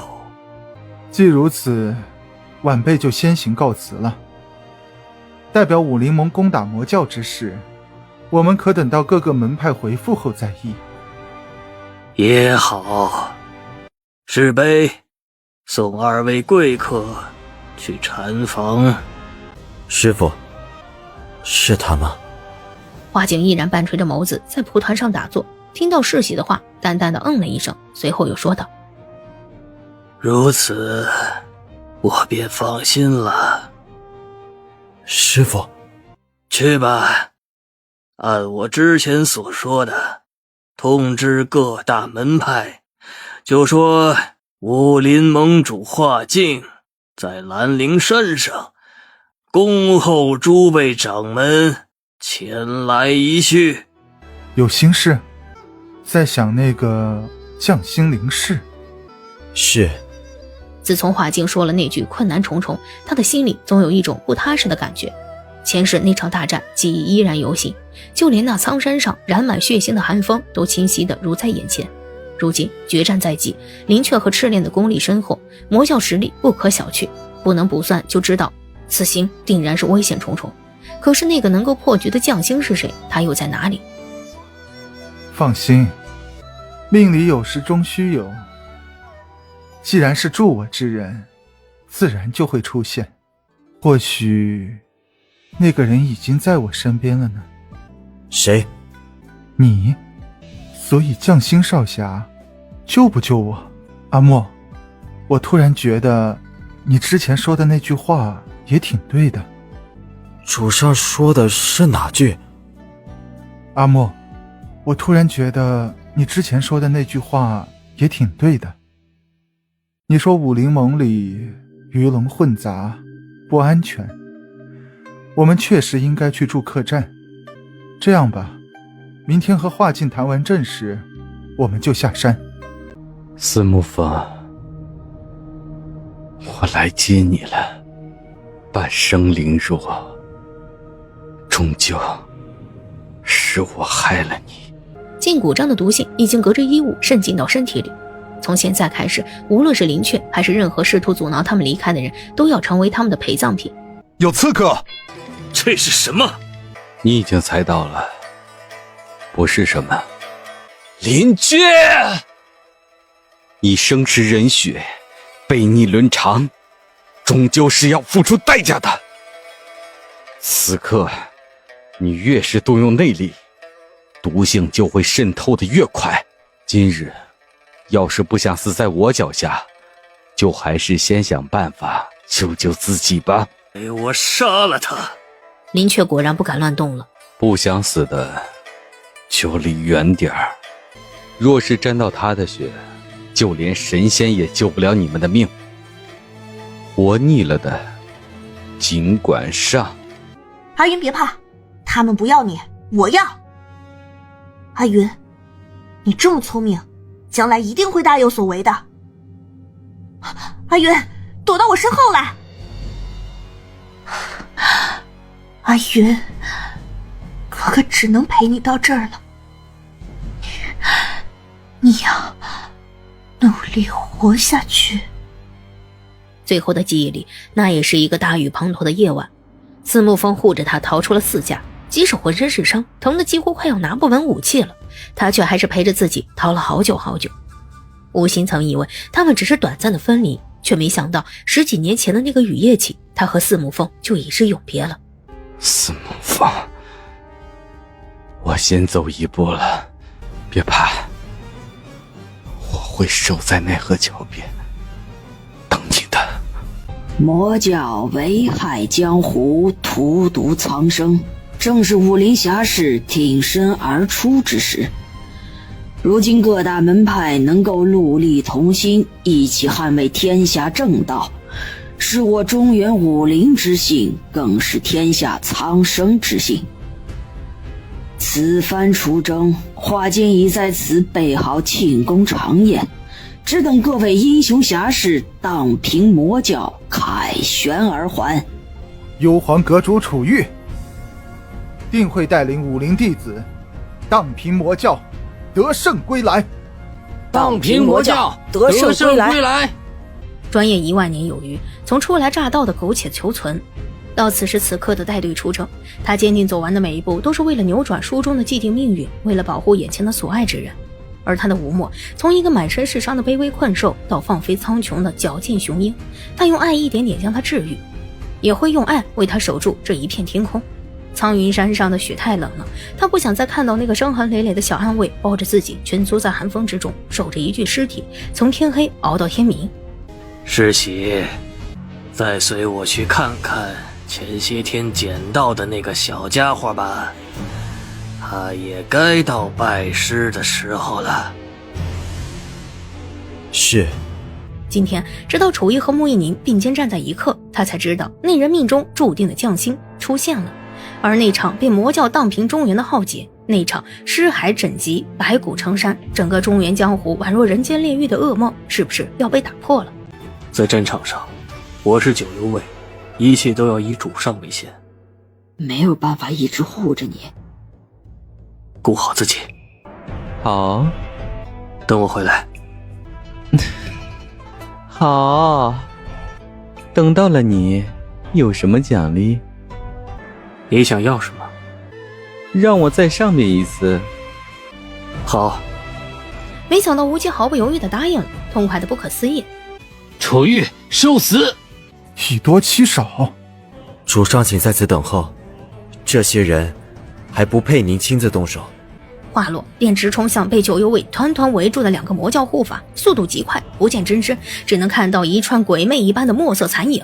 厮杀声乍起，血色夕阳之下，大片大片的人群就如同骤风一般撞击在一起，长枪穿过胸骨，利刃割断头颅，喷涌而出的鲜血在头顶上交织成猩红的血雾，整个山谷都弥漫起令人作呕的浓稠腥气。吴墨黑衣翻飞，仗剑凌空而起，墨羽长剑带着幽光直刺向左护法。那人不愧是魔教护法，同样实力不凡，竟然不躲不闪的横剑相迎。顷刻之间，2把利刃在半空当中相接，强大的内力也如同惊雷一般撞击在一起。火星从剑锋上迸裂，照映了2人杀意腾腾的脸，巨大的冲击力将2人同时震开。吴墨灵巧的旋身落地，那左护法却向后飞出老远，长剑划回地面，才堪堪地止住逆势。再抬头看向吴墨之时，眼底有了惊惶。一个暗卫就如此强大，那么幽皇阁阁主楚玉呢？那个从始至终依旧端坐在马上的男人呢？身边的战斗越来越激烈，刀光剑影之间，嘶吼声和金属碰撞之声撕裂长空。吴渊和吴尘迎战魔教右护法，并肩站在一起之时，2人默默地对视了一眼。吴渊便不自觉地扬了扬唇角，下一刻攻势大开，几乎将所有的防守全部放弃，双剑就如同寒光般闪闪的羽翼，渐渐夺命地向着男人直刺过去。吴尘身法灵动，稳稳地护在男人左右，手中的银丝化作铠甲，为他抵御了一次又一次的致命袭击。其他的暗卫们见两边占优，便自觉地冲进敌群，和其他门派一起剿灭魔教弟子。冰冷的玄机面具就如同那一双双凌厉的眸子，寒光闪耀的没有丝毫的温度。手中的利刃翻飞，血色寒光铺路，狠绝的招式下没有活口，只有那染满恐惧狰狞的面庞不断的在眼前倒下，变成了满地骇人的尸身。小心！吴英将手中的匕首掷出，为吴痕挡住了一记暗器。吴痕对着兄长咧嘴一笑，纵身跃到了吴影身边，飞爪直接击穿了背后袭击之人的胸骨。那动作无声无息，速度快的就如同风穿半空。吴军双手推前，18道金环就如同一阵急雨，齐齐的向着周围射去，每一枚都赋予了灵魂一般，直袭要害。吴念的一把小扇的开合，上下翻飞，保护着吴奇偷射毒针。淬在针上的毒药虽然不能致命，但奇效极快，中毒之人不过几息的时间就会感觉全身麻木，成为任人宰割的鱼肉。吴奇擅长群攻，此时更是如鱼得水，一把圆月弯刀在周围回旋飞舞，所过之处刀光粼粼，气劲四撞，将一个又一个的魔教弟子斩于脚下。就连江一怀和林清燕也没有闲着，两人凑在一起，狗狗祟祟地躲在九幽卫的身后，向敌群里扔毒棒。双方初一交战，魔教就被打得节节败退，联盟的弟子越发情绪高涨，就像是胜券在握一般，呐喊着向前冲去。下一刻，一片黑红的雾气就如同烈火一般从天而降，速度不快，却炙热无比，就如同一团烈火灼伤了所有靠近之人。雾气之后，梵音高大的身躯出现在半空之中，两张张开的鸳鸯容就助他翱翔天际的翅膀，面色冷寂地护在了白振宇的身边。金乌西坠，血色霞光在天际流淌，沉重的脚步声再次从环绕的密林当中响起，如同闷雷碾过冻土，震得身边枯叶簌簌，山峰凝结，整个山谷都在不断的逼近的威压之下屏住了呼吸。是古尸，比上一次在素雪峰还要多出数倍的古尸。楚玉凝眸远眺，只见那密密麻麻的活死人正向着矿谷不断的靠近而来，相隔这么远，就已经闻到了他们身上令人作呕的腐臭味道。又是这东西！林清燕遥望着从密林渐渐涌出的古尸，只感觉头皮都在发麻，回头紧紧地抓住了江一怀的胳膊，压低了声音说：你的古武者呢？林清燕望着那一眼看不到头的古尸，满眼都是担忧。忽然抓住了江一怀的胳膊，江一怀将手掌附在心口，紧闭上双眼，不知默念了什么。隐约可见一抹淡淡的荧光从指缝当中若隐若现。半晌，他终于睁开眼睛，环顾四周，随后对着西方一角兴奋地说：“在那边，看吧，这次没来迟。”林清燕怔了怔，果然看到江一怀所指的方向出现了一队身形高大的武者，可是这数量却比第一次见到的时候少了太多。满打满算也就算下了数十个，放在成千上万的尸骨当中，恐怕瞬间就被淹没了。林清燕倒吸了一口凉气，忍不住的追问道：“就只剩下这一点了？”江一怀认真的点头。林清燕满眼一黑：“怎么不多训练些？”江一怀理直气壮地说：“我不会。”林清燕扶了扶额，却见周围的形势瞬间急转直下。众多联盟弟子没有见过古尸，此刻看到这么恶心的东西成群结队的扑了上来，打不死杀不完，身上还会喷出恶臭的脓血，许多人都下意识地开始后退。武吉看了看仍在和魔教缠斗的吴莫，记起了圆月弯刀，带头冲了过去。不过是些走尸，斩断他们的四肢和头颅就可以，跟我一起上。话落，便挥刀同时砍掉了3个古尸的头颅，污血飞溅，3只拿着武器的胳膊也先后落地。杀！幽黄各暗卫齐声高呼，整个山谷回绝不响。墨色的身影就化作了一道利刃，瞬间将防线向前推进了数丈。联盟弟子见状，也像是受到了感染一般，纷纷的祭出武器向前冲去。原本渐落的厮杀声再起，甚至开始了一浪高过一浪。白振宇出现之后，楚玉终于动了起来，他用力在马蹬上一踏，白月衣袍翻飞，整个人便身轻如燕的踏入空中。刹那之间，点点杀意就如同烟雾一般从周身漫开，散入空中，最后在夕阳之下凝成了利剑。一时之间，山影倾斜，金光满天，剑雨铺天盖地的向着白振宇砸落下去。大概是知道自己2人之间的实力差距，上一战又被伤了丹田的缘故。此时的白振宇并不敢与楚玉硬碰硬，而是化作了暗影逃离攻势。随后红袍一展，周身环绕的黑红雾气顿时就如同沸水一般翻涌起来，雾气凝结，无数扭曲的面孔在周围形成。白振宇垂眸默念了几句咒语，火红衣袖抬起，那个鬼面便以惊人的速度向着楚玉身旁的联盟弟子冲去，张张合合的嘴里尽是骇人的血色。暗宗术法虽然不如明宗犀利，却有能控制心神的艺术，就如同眼前的这个鬼面，被击中之时瞬间就会被夺了心智，变成了制作古尸最好的原料。楚玉五指张开，无数金色的光球从掌心溢出，就像是被赋予了灵性一般，迎着那黑雾撞击上去。金光将黑雾驱散，狰狞的鬼面一个个从半空当中消失。范英护着白振宇逃离剑雨之后，趁着2人斗法的功夫，祭出了鸳鸯容，直冲着向楚玉偷袭过去。他用的是双手武器，可是之前被废的手臂明显有些力不从心，无法灌入内力，就挥动着连雾气都费力。但是借着凌厉的身法，那攻势依然是威力十足。白振宇的鬼面咒源源不绝，范英的剑锋却已至身边。楚玉刚想要撤回术法，以静盾抵御范英，却见一个紫色的身影突然凌风而至。刹那之间，鸳鸯容和凌云长剑轰然相撞，利刃交错之间，溢满了内力的摩擦声在空中撕扯出刺耳的尖鸣。范英猝不及防，整个人被穆一宁强大的内力震退，踉踉跄跄地跌向了地面。穆一宁冷眸当中寒光闪过，一出手便是最高境界的碧落剑阵。18道剑气从范英四面八方笼罩下来，每一道都直指要害，几乎断了他所有逃跑的可能。范英瞳孔巨缩，嘴角已有殷红淌落，他双手持起武器，准备护住几处要害，然后硬生生地用身体扛下了这次攻击。剑气如同划破夜空的闪电，带着凌凌的杀意直刺下来。范英抬眸望向了穆一宁，夕阳在眼中模糊成一片。冰冷的闷哼当中在身前响起。范英从空白当中回过神来，才发现白振宇不知什么时候挡在了自己身前，墨发飞舞，一套红袍无风自起，雾气在结印的双手之前形成了一道墨色的漩涡，正将穆一宁化成的剑气一道道的吞噬殆尽。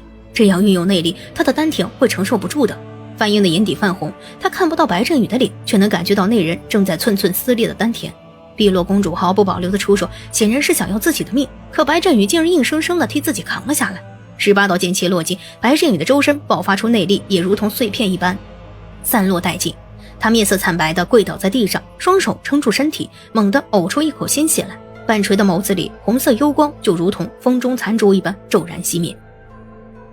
教主，范云以不可思议的速度扑到了男人身边，将他从地上打横抱起，纵身跃入半空。莫一宁挥剑想要追击，却感觉到一股磅礴的内力竟然从远处席卷而来。半空当中轰的一声巨响，楚玉双手张开，就如同羽翼一般散落在地上。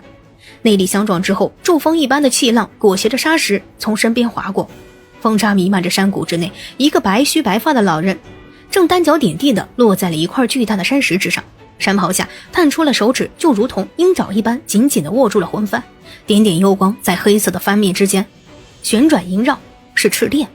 莫一宁收起剑势，径直地掠到了楚玉身边，和他并肩站在一起。两人的视线齐刷刷地落在了那枯瘦的身形之上，眸光微凝。此次最大的威胁出现了。残阳落尽，深谷当中最后一片猩红被夜幕代替，浓重的血腥伴随着腐臭味在身边弥漫，就连这时乍然而起的山风都无法吹散。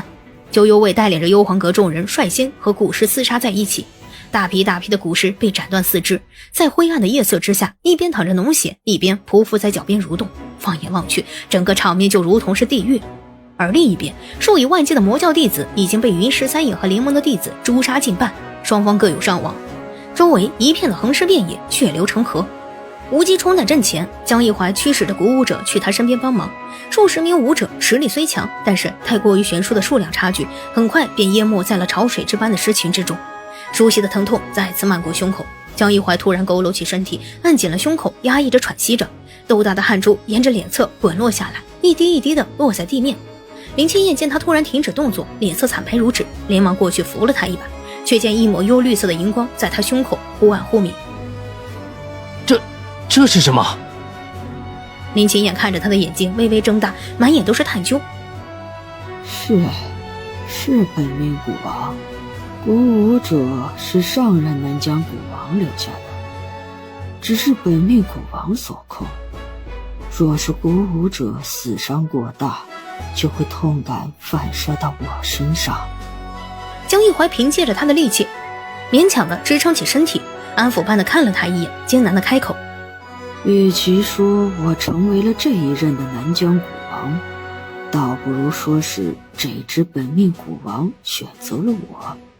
江一怀低低地喘息了片刻，继续说道：每一任南疆古王通过本命古王得到的能力都有所不同，上任是训练鼓舞者，而我……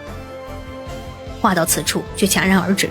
林清燕盯着江一怀的眼睛，男人那双带着几分纨绔的吊梢眼，竟在一瞬间渗出了强烈的恐惧。不过错愕之间，江一怀已经连滚带爬地窜出去了好远。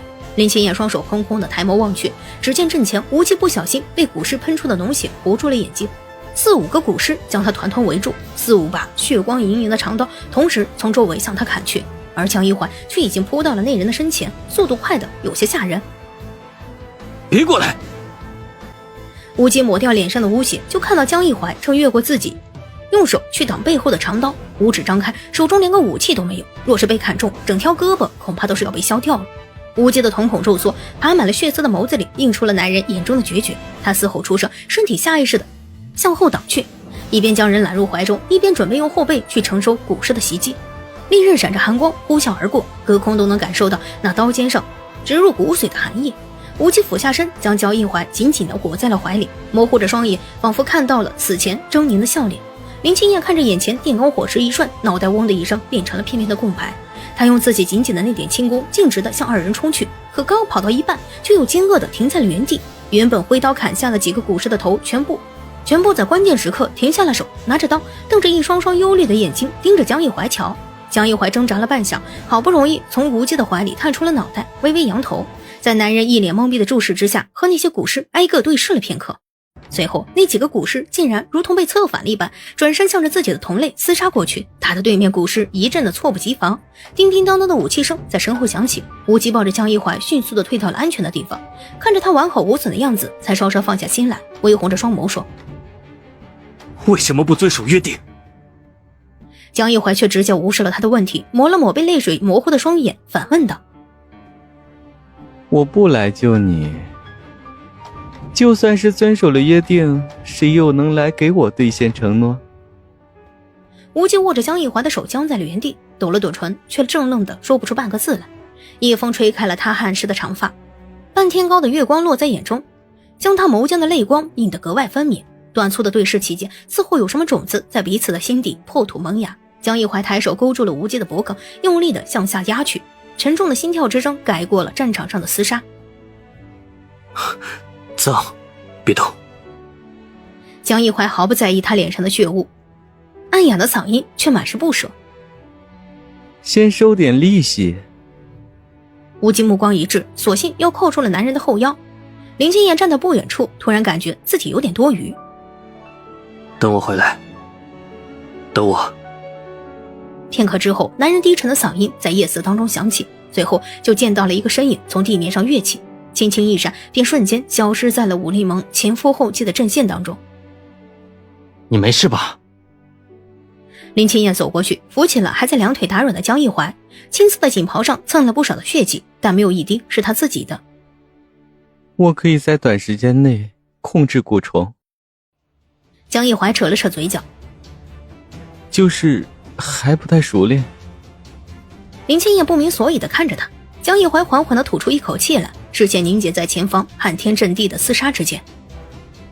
刚才不是说到每任蛊王的技能不同吗？我的是控蛊，时间不长，数量不多，刚才那样已经是极限了。他自嘲地笑了笑。别说无机，就连我自己都不知道能不能成功。楚玉和穆一宁同时对付着水月教长老赤烈，双方刚一交手，穆一宁就愣住了。这老头身形干瘦，满脸老态，看起来完全是一副弱不禁风的孱弱样子。可谁知在出招的一瞬间，那深藏不露的惊人内力才如同惊涛骇浪之样扑面而来。再反观楚玉，从素雪峰到幽冥密林，再到今日一战，不知为何每一次并肩作战都能感觉到他如同脱胎换骨之般的精进。这次即使面对着远远出乎自己所料的强劲对手，他们仍然有一战之力。他知道不是因为自己，而是因为楚玉。互相试探了几个回合，赤烈远远地退到了一片空地之上，浑浊的眸子和楚玉和穆一宁之间打量了一番，最后又重新落回到楚玉身上，一股阴沉的压迫感开始在眼神当中逐渐的聚拢。那密钥终究还是落到了你的手中。老人突然开口，沙哑的嗓音就像是被岁月打磨过的沙烁，又带着千军万马般的威严。楚玉原本冷沉的脸上嘴角慢慢的勾起，味道不错。他揶揄出声，那老人的脸色却瞬间变得可怕无比，握紧着翻魂，干枯的手指就如同鹰爪一般蜷起，压低的嗓音当中仿佛有风暴在翻滚。我曾向暗宗首领发过誓，此生定会为他培养出一个优秀的接班人，取得密钥，统一月族。没想到辛苦半生，却教出了一个囿于情爱的废物。赤烈将魂幡从地面上缓缓地抬起，一道道血色符咒便借着内力从幡面溢出。不过还算不晚，等到收拾了你，我再重新培养一个便是。话音落下，那魂幡便开始猛地向前一挥，翻面展开，天地骤然变色，呼啸而起的狂风裹挟着漫天沙尘扑面而来，就连仅剩的月光都快要被吞噬了。魔鬼般的尖速声响起，地面开始崩裂，如同蜘蛛网般的裂纹。赤烈暴喝一声，额头的青筋仿佛就要炸裂开来。他重重地将魂幡插入地面，喷涌的内力沿着竹竿一半落入到地下，一半升到半空，随着滚滚千浪逐渐化形，落入地下的化成一条条锁链，困住了周围人的手脚；升入半空的凝结成一道道的利刃，被月色照出了粼粼的寒光。原本和古石打在一起的灵盟弟子被地上的不明之物缠住了手脚，瞬间就爆发出一阵阵惊恐的嘶吼声。那冰冷无形的束缚就像是隐匿在黑暗当中的毒蛇，挣脱不开，却有寒意瞬间在周身蔓延。功夫敌的弟子全部被困在原地，仅仅是一瞬之间，冲在最前面的人就被咆哮着的鼓舞者砍伤无数。吴莫带着九幽卫们挣脱束缚，看了看半空当中凝结而起的剑气，厉声高喝：绝对！刹那之间，九幽卫和云影们全部纵身而起，就如同一团黑云般在半空当中聚集，各自祭出武器，用内力交织成一道严密的盾网，将两个首领护在其中。狂风骤停，半空当中的剑气开始坠落，密密麻麻的带着流星一般的冷光划破了夜色，向地面众人直冲下来。近万名联盟弟子被困在枷锁之中，只能尖叫着看着利刃当头落下。一瞬之间，惊恐就如同瘟疫一般蔓延。谁知道下一刻，原以为的血雨腥风却没有出现，一道金光从楚玉脚下爆裂，然后沿着四面八方就如同骤风一般飞速铺开。金光过出，暗影进退，就连即将刺入肌骨的利刃也在顷刻之间化作了一片银光破碎开来。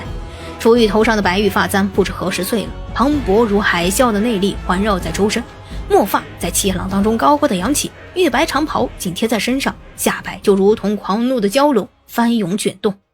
他脚下的地面皲裂，枯枝散叶被旋风吹尽，直到金光散尽之时，他才缓缓地睁开双眼，眼底展开了一片星辰璀璨般的白色荧光，整个世界就如同被净化一般安静了下来。赤烈满脸惊愕地站在原地，手中的魂幡红光闪烁，周身渐渐环绕起一圈圈血色气浪。就在电光火石之间，一道气浪突然切开了浓雾，紫色的身影携带着浑厚的剑气从天而至。赤烈猝不及防，连忙抬起魂幡回身相迎，内劲相撞的刹那，空气当中发出了刺耳的尖速。莫一宁杀意骤起，势如破竹，赤烈气势浑厚，刚猛无丑，两人以武器为界，较量的却是彼此的内力修为。莫一宁从未见过赤烈，此番交手才切身地感觉到一股压倒性的实力差距，硬撑了几息，便再也抵挡不住那人强横的内息，向后一个跃身败下阵来。而就在他退后的一刹那，楚玉的术法已至赤烈面前，那人不慌不忙的单手向前一推，硬生生的和楚玉隔对了一掌。只听轰的一声巨响，夜幕当中的旷谷也跟着震颤了几下。莫一宁冷眸半睁，一股强大的杀气骤然外放，趁乱再次向赤烈偷袭过去。几道金色的光束也在下一刻就如同蛟龙一般游曳在四周，配合着莫一宁时不时的在赤烈身边骚扰。赤烈不胜其烦，直接用内力将金光驱散。莫一宁一击未中，又再次祭出了剑雨，就如同瀑布一般倾泻而下。赤烈冷笑一声，竟不躲不闪的直接向着剑锋当中穿过，魂幡化作无数的鬼气向着莫一宁缠绕过去。莫一宁挥剑不及，却见周身有金光亮起，就如同护盾一般将鬼气吞噬殆尽。楚玉和莫一宁配合默契，竟和赤烈打了一个旗鼓相当。可不远处的联盟弟子却正在陷入从未有过的苦战，较轻了近万名魔教弟子，又遭遇了数千的古尸。此时两场大战下来，武林盟这边竟剩下了几千人，周围的尸体落得如同小山，可是咆哮着的古尸依然源源不断，血水就如同小河一般在地上肆意的流淌，将整个山谷染成了一片血红。令人作呕的腥气越来越浓，浓的就连山风都吹散不尽。沉重的夜色之下，不断有人无声的倒下，一个个鲜活的生命为了抵御魔教，为了守护家园，最终变成了冷冰冰的尸体。乌墨和魔教弟子已经缠斗了上百回合了，那左护法的实力强劲，此刻却已被乌墨打得节节败退，衣袍被剑气撕裂成了片片的碎布，大片大片的血迹沿着满身的伤口氤氲而来，整个人伤痕累累，但不知为何依旧强撑着最后一口气和乌墨纠缠在一起。左护法知道自己撑不了多久了，便用尽了最后的内力，疯狂地向吴墨冲去，招式又快又狠，大有和他同归于尽的意思。吴墨微眯起双眼，身法敏捷的旋身猎步，那剑气便擦着他的肩身划过，随后翻转手腕，墨与剑上瞬间强光大盛。左护法完全没有反应的余地，就见吴墨借着转身之势迅速逼近，剑尖狠狠地从他胸口贯穿过去，利刃穿过皮肉，发出了令人毛骨悚然的扑哧之声，鲜血随着长剑拔出而喷在了吴墨满身满脸。长剑落地，左护法轰然倒地。最后的视线当中，只见那一袭黑衣身影冷冷地矗立在夜幕之下，被月光雕琢成了血色修罗。首领小心！无眼的疾呼声突然从远处传来，紧跟着一股强大的杀气迎面直冲吴墨，速度快到不可思议。吴墨来不及做防，整个人被冲飞，身体撞在了一棵百年老树之上。随着一声沉重的闷响，大片大片的枯枝败叶从头顶震落，整个树干都不堪重负地折断开来。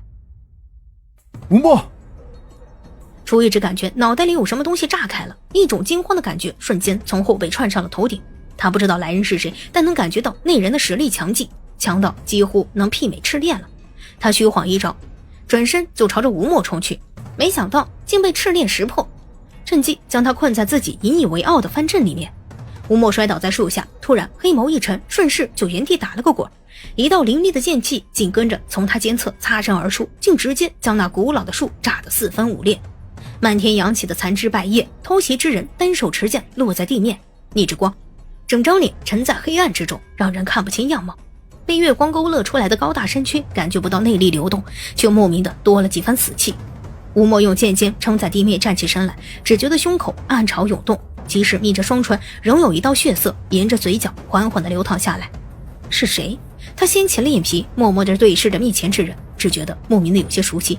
待到那人重新挽起长剑，以惊人的速度向着自己冲杀过来之时，他才借着冷冽的月光将对方看了个清楚，居然是林雀，却又完全不像是曾经交手过的那个林雀。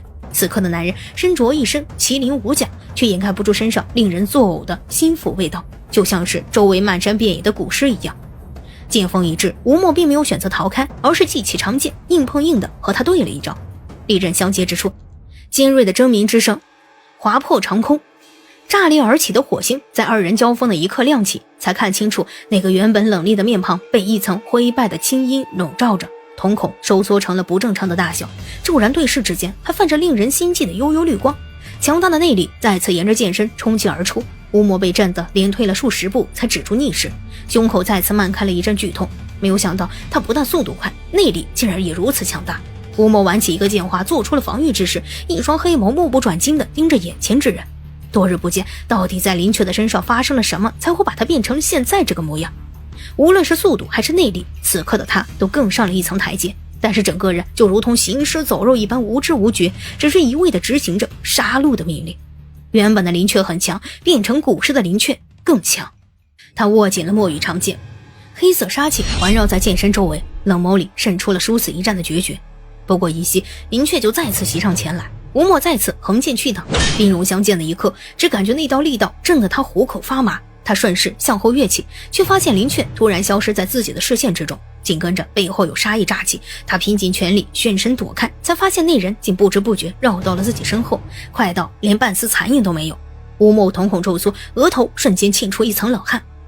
林雀一击未中，立刻化成虚影消失在夜幕之中。待到吴莫重新捕捉到他的身影之时，一道剑气已经带着鬼气神经的气势横贯过来，吴莫猛地向后仰倒，那剑气便贴着鼻尖平扫而过，飞舞的发丝被利刃削断，在身边簌簌落下。可还没等他喘过气来，又有几道剑气飞斩而来，快到令人窒息。首领！几个九幽卫同时惊呼出声，作势就要向他冲来，却被吴莫厉声止住了动作。别过来，你们不是对手。对付这个家伙并不是人多就能解决的，只不过是自己白白送死而已。话音刚落，却见了一个黑色身影御着风向着林雀直冲下来，手中长剑寒光闪闪，周身绽放出的杀意带着雷霆之势。林雀纵身退后，剑气撞到了地面，炸开一片，尘土滚滚。烟尘未落，就见林雀转手为攻，追身而至，剑尖直刺向那偷袭而来的黑色身影。那人似乎没有料到林雀动作如此之快，落地的瞬间根本来不及站起，只好就地一滚，才堪堪躲下这一击攻击。但后背却被林雀划出了一道又深又长的血痕。男人一声未吭，半跪起来，向着林雀抬头看去，银色面具上的幽檀婆罗花纹闪耀着淡淡的冷光，是云霄。吴莫迅速祭出了几道剑气，迫使林雀退开。云霄借机跃到吴莫身边，和他背靠背站在一起。月色清辉落下，两个修长的身影就如同锋芒毕露的利剑，浓烈的杀气就如同旋风一般在四周环绕开来。形势急转直下，联盟的弟子人数在飞快的减少，黑暗当中不断的传来古尸撕裂咆哮的声音，暗卫们的防线正在一点点的被侵蚀，而人与怪物之间的厮杀往往也是最血腥和残忍的。残肢断横满地，每一次对防线的冲击都是一次鲜血飞溅。林雀内力浑厚，速度又快，即使是吴莫和云霄合力迎战，两人也渐渐开始捉襟见肘起来。夜幕低垂，阵阵的冷风裹挟着腐臭气味从身边吹过，林雀纵剑袭来，一双幽绿色的眸子被夜色衬得越发骇人。吴莫故意从正面扛下他这一剑，云霄便默契地绕到背后去偷袭，手中长剑寒光一闪，却见那人高大的身躯竟然在眨眼之间掠入半空，一道剑气直冲向云霄横扫而来。云霄持剑格挡，反而被那霸气的气道连人带剑灌向了地面，砰的一声，身体硬生生地砸在了一片血泊之中。林雀足尖点地，下一刻就像不知疲倦的猛兽一样再次向吴莫扑来。莫一宁拼尽全力和赤练缠斗了片刻，终于看到了一个金光，将帆阵击穿，处于月白色的身影就如同神旨一般降临。可还没等松口气，就见云霄受了伤，他目光一凛，握着剑柄的手指顿时攥得咯咯作响。去帮他们。楚瑜趁着赤练吃惊之际，化成了一道光盾护在身前，偏头看了一眼莫一宁，自己这边短时间内还能撑得住，而吴莫那边就只能靠他了。莫一宁咬了咬牙，纵身跃起，记起了全身的内力，向着林雀杀去，整个人化作了一柄锐不可挡的利剑，就连带起的风仿佛都带着肃杀的寒意，似乎要割裂周围的一切阻碍。林雀分毫未退，直接持剑相迎，两人身形轰然相撞，近身交错之间，震颤之声强弱钟鸣，气浪从二人脚下迸发，碎石在半空当中炸成了鹬粉。莫一宁冰冷的视线落在男人的脸上，眼底突然泛起了一抹似有似无的骇然，这就是传说当中的古将军。两人同时被内力震开，莫一宁大退几步稳住身形，还没有来得及重新出招，那人的长剑就已至面前，他猛地侧身躲过，随后眼中寒光一闪，吴莫鬼魅一般的身影从二人之间穿过，剑尖撞开了男人刺向了莫一宁的利剑之后，反手一道剑气直扫向林雀。林雀如风般闪过，没有想到身后还有一个黑色身影偷袭过来，情急之下直接敞开双臂，暴喝一声，内力顿时化作不可思议的罡气从周身炸裂开来。莫一宁和吴莫同时退开，而云霄却反而持剑加速，就这么狠狠地向着林雀撞了上去。肛门拍过面门，就像是撞到了坚硬的巨石之上，云霄只感觉脑子里嗡嗡作响，整个身体都快要炸裂似的。可那杀招却没有半分迟疑，长剑直刺向林雀的心口。林雀幽绿色的眸子瞬间变成了针尖大小，可是电光火石之间却完全没有躲闪的可能。得手了，云霄拼死换来的一击击中了林雀的心窝，可是下一刻刺穿肌骨的手感却没有出现，而是像被厚重的铁盾阻挡了一般，剑身弯折，硬生生的将云霄给反弹出去，长剑哐啷啷的划出了老远。云霄闷哼一声，身体重重的砸在了砂石地面石上，想要撑起身体，却胸口一疼，哇的一声吐出一口鲜血来。刀枪不入，吴莫目光凝重，就连握着长剑的手指都绞紧了几分。江一宁的鼓舞者就像是穿了一身铠甲，可是防御寻常攻击，而眼前这个家伙还要再加一个更字。他眯了眯眼睛，只见莫一宁已经携带着雷霆之势重新向林雀斜了过去，但是这家伙速度快，内力强，如今又有一个金刚不坏之身，这一场仗到底应该怎么打？前方的战斗越发激烈了起来。莫一宁很强，一身剑法融合了碧落凌云两派的精髓，有着碧落剑法的重重威势，又有了凌云剑法的沉稳内敛。他用范围攻击减少速度上的劣势，又不断的寻找机会去偷袭那人的眼睛，几十个回合之间竟也勉强不落下风。可是随着消耗越来越大，他的身法动作渐渐开始变慢，一道道伤痕也随之在身上绽开。可是那林雀却像是不知疲惫一样，越战越勇。莫一宁旋身落下，用剑尖斜点上地面，急速地喘息着，血色浸湿紫衣，痛感不断地沿着脊背蔓延。被汗水模糊的视线当中，吴莫和古将军再次厮斗在一起。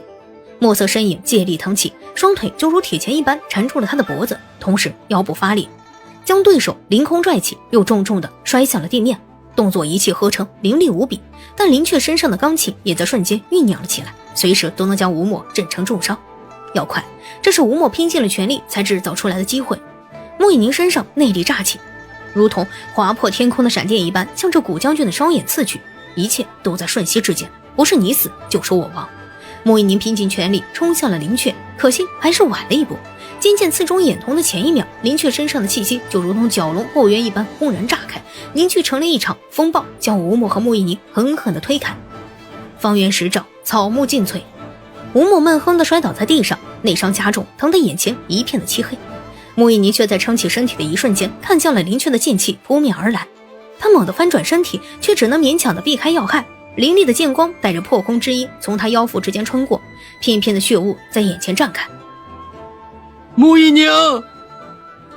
林青燕在远处嘶吼出声，不顾一切地向他扑去。吴莫咬紧牙关，将溢满口腔的胸田咽下，重新拾起长剑，冲向了林雀。把这个吃了。林青燕跪在地上，扶起了穆一宁，将一个药丸塞到了他的嘴里。我先帮你处理伤口。可是话音刚落，就看到了吴莫再次被林雀击倒在地，又持长剑向着穆一宁飞斩而来。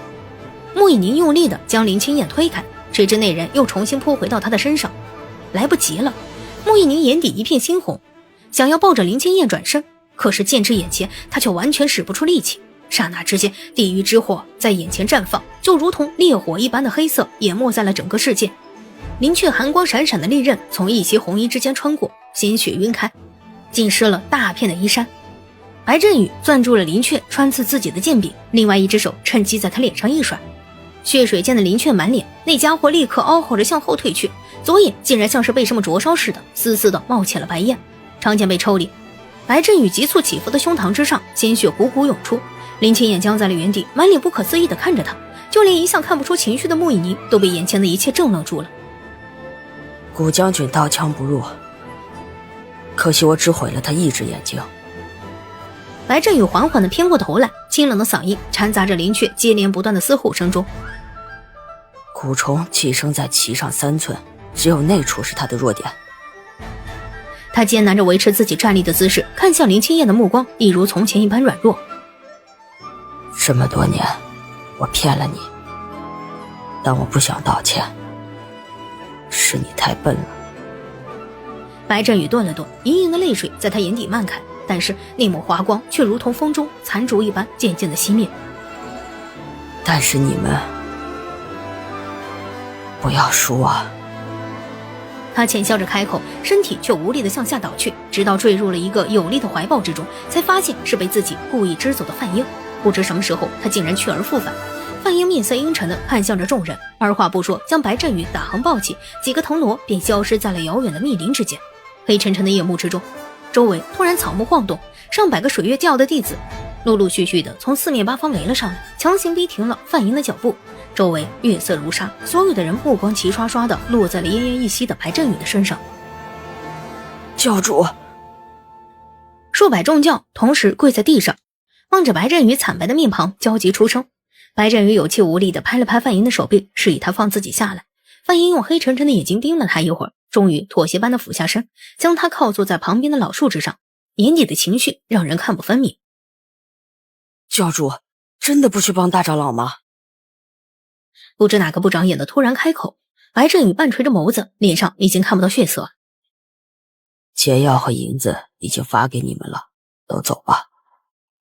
可是教主，大长老他……一个小头目似乎还想要说些什么，却被范英不耐烦地打断了。教主说过了，这场仗没你们的事儿，都拿着钱散了吧。白振宇仰头靠在树干之上，用越来越虚弱的声音说道：哪还有什么教主啊？这天下再也没有水月教了。教主！众人的声音再次响起，许多已经带了哭腔。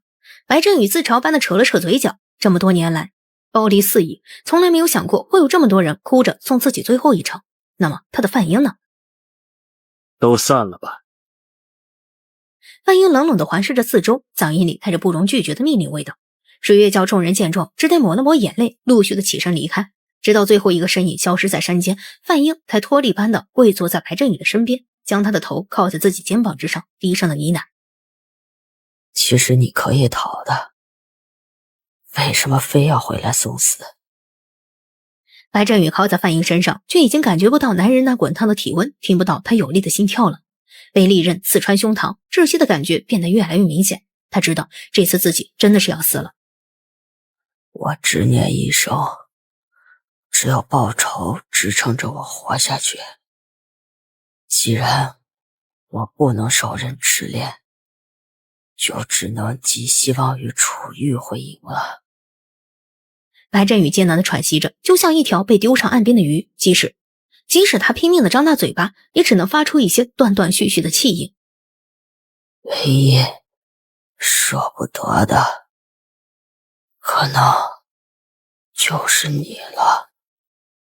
范英低下头，白振宇被胸腔的共鸣的嗓音听起来有些遥远，远得让他有一瞬间的恍惚。我会训你。他脸上看不到任何的情绪，白振宇笑了笑。我以为你会恨我，我恨过你，也希望过来生不欠不念，再也不见。范英偏头看向了白振宇，半起的薄唇突然抖了抖，却看到了一张已经含笑睡去的脸。白振宇，他微红着眼尾，只觉得整个世界变成了一片空白，往事一幕幕的晃过，又一幕幕的消散，痛苦、无助、血色、仇恨，各种各样的回忆席卷而来，又在心痛当中慢慢的变暗，慢慢的撕扯成碎片。范英从腰间摸出了一把匕首，放在眼前端详了片刻，随后垂下双眸，竟然毫不犹豫地将那利刃捅进了心窝。心跳渐直，泪水沿着眼角淌落。他握着白振宇的手，一点一点与他十指相握，最后的低语便随着呼啸而过的夜风没入了酒泉。白振宇，我改变主意了。林却被白振宇的血灼伤了左眼，剧痛过后，竟像受伤般的猛兽，发疯地向着众人袭来。吴莫吃了一颗护心丸，再次提剑上阵。穆一宁被林清燕按住了处理过的伤口，便也重新拾起了凌云剑，向着那发疯的古将军掠去。而紧跟在他身后的，还有刚从昏迷当中清醒过来的云霄。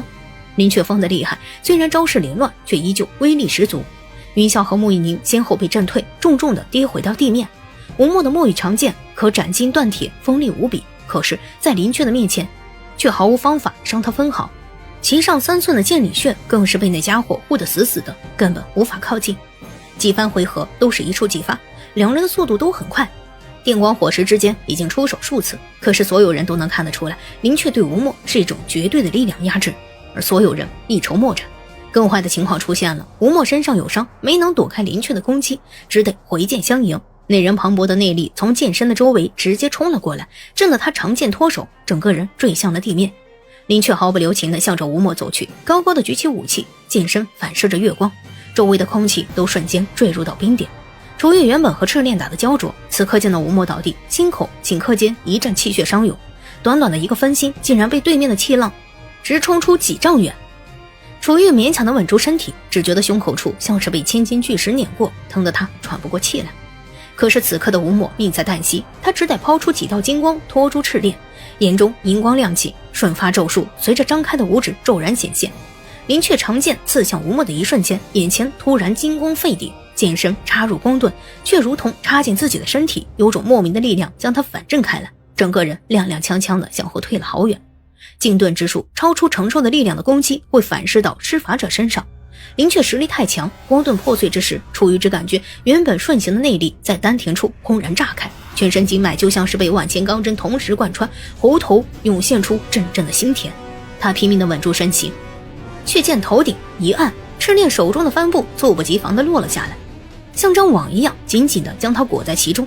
楚瑜下意识地想要挣脱，却发现那帆布就像是有灵性一般，越是挣扎缠得越紧，到最后就连胸骨都被勒得咯咯作响，呼吸也变得困难起来。他掀起了眼皮，一双凤眸冷冷地凝视着赤练。那人手里握着光秃秃的帆杆，强大的内力就如同有实质般在周身环绕了几圈，就如同流星一般向自己冲来。内力冲撞在帆布间的血色符咒之上，晦涩的字符逐渐被点亮，随着红光一点点亮起，楚瑜竟然感觉到自己的内力就像是被人抽走了似的，一点点从身上剥离。那个家伙竟然能吸收自己的功力。楚瑜心中一凛，运起了全部的内力，强行冲破了禁锢。两股强大的力量在对抗，楚瑜握紧了双拳，高高扬起的额头上青筋暴涨，一道道金光从周身绽开，却像是在下一刻被符咒吞入到黑暗。主上。吴莫咬紧牙从地上爬起，眼底却是一片的血红。他记起长剑，向着楚瑜的方向猛地冲过去。那一身银丝墨衣早已变得蓝绿，鲜血浸透衣服，沿着衣摆不断地落到地上。林却被刚刚反噬的伤得不轻，却丝毫不见退意，以更快的速度追了上来，回手便是一道剑气。吴莫被拦停了脚步，只得转身和他重新缠斗在一起。黎明前最黑暗的时刻降临，整个战局也陷入到了重重危难。2万名联盟弟子在这一刻几乎全军覆没，上千只古尸却依旧将他们团团包围在中间。誓死保卫主上。九幽卫和13野联手拉开了最后一道防线，攻势就如同墨色涟漪向前层层推进。恢宏的呐喊之声如同这惊雷撕破夜幕，化作千百道回响奔腾在苍茫的山谷之间。墨色的身躯，寒光闪闪的面具，10多年来光出奏成了他钢铁般的身躯，就如同双刀利刃，出鞘便是雷霆万世。谁言隐卫无心无情，谁言暗卫如犬如鹰，个个身怀绝技，却俯首只为一人。他们是披荆斩棘的影，亦是冲破黑暗的光。快去控住那个大的！眼看着吴墨不敌林雀，林青叶忍无可忍，抓着江一环就是一阵狠摇。你不是能控蛊虫吗？他也是被蛊虫操纵的呀！江一环满脸懵逼的看向了林青燕，又看向了战力惊人的古将军，结结巴巴的应了一声。他闭紧了双眼，手指附在心口处，像是安抚本命蛊似的默念着什么。可是蛊王却毫无反应，无论他怎么驱使，他都不肯理睬于自己。努力了半晌，那古将军丝毫没有受到影响。江一怀尝试了好多次，最终都是以失败告终，到最后累得额头上的汗都流了下来。不行。江一怀对着满脸希冀的林青燕摇了摇头。他太强了，控制不住。林青燕咬了咬唇，原本升起的最后一丝希望也消灭了。夜如墨，只是半弯的残月在地面上投下了一抹霜白，周围横尸遍野，死伤无数。楚玉被缚，莫以宁重伤，就连吴墨也是拖着残败不堪的身体勉强应战。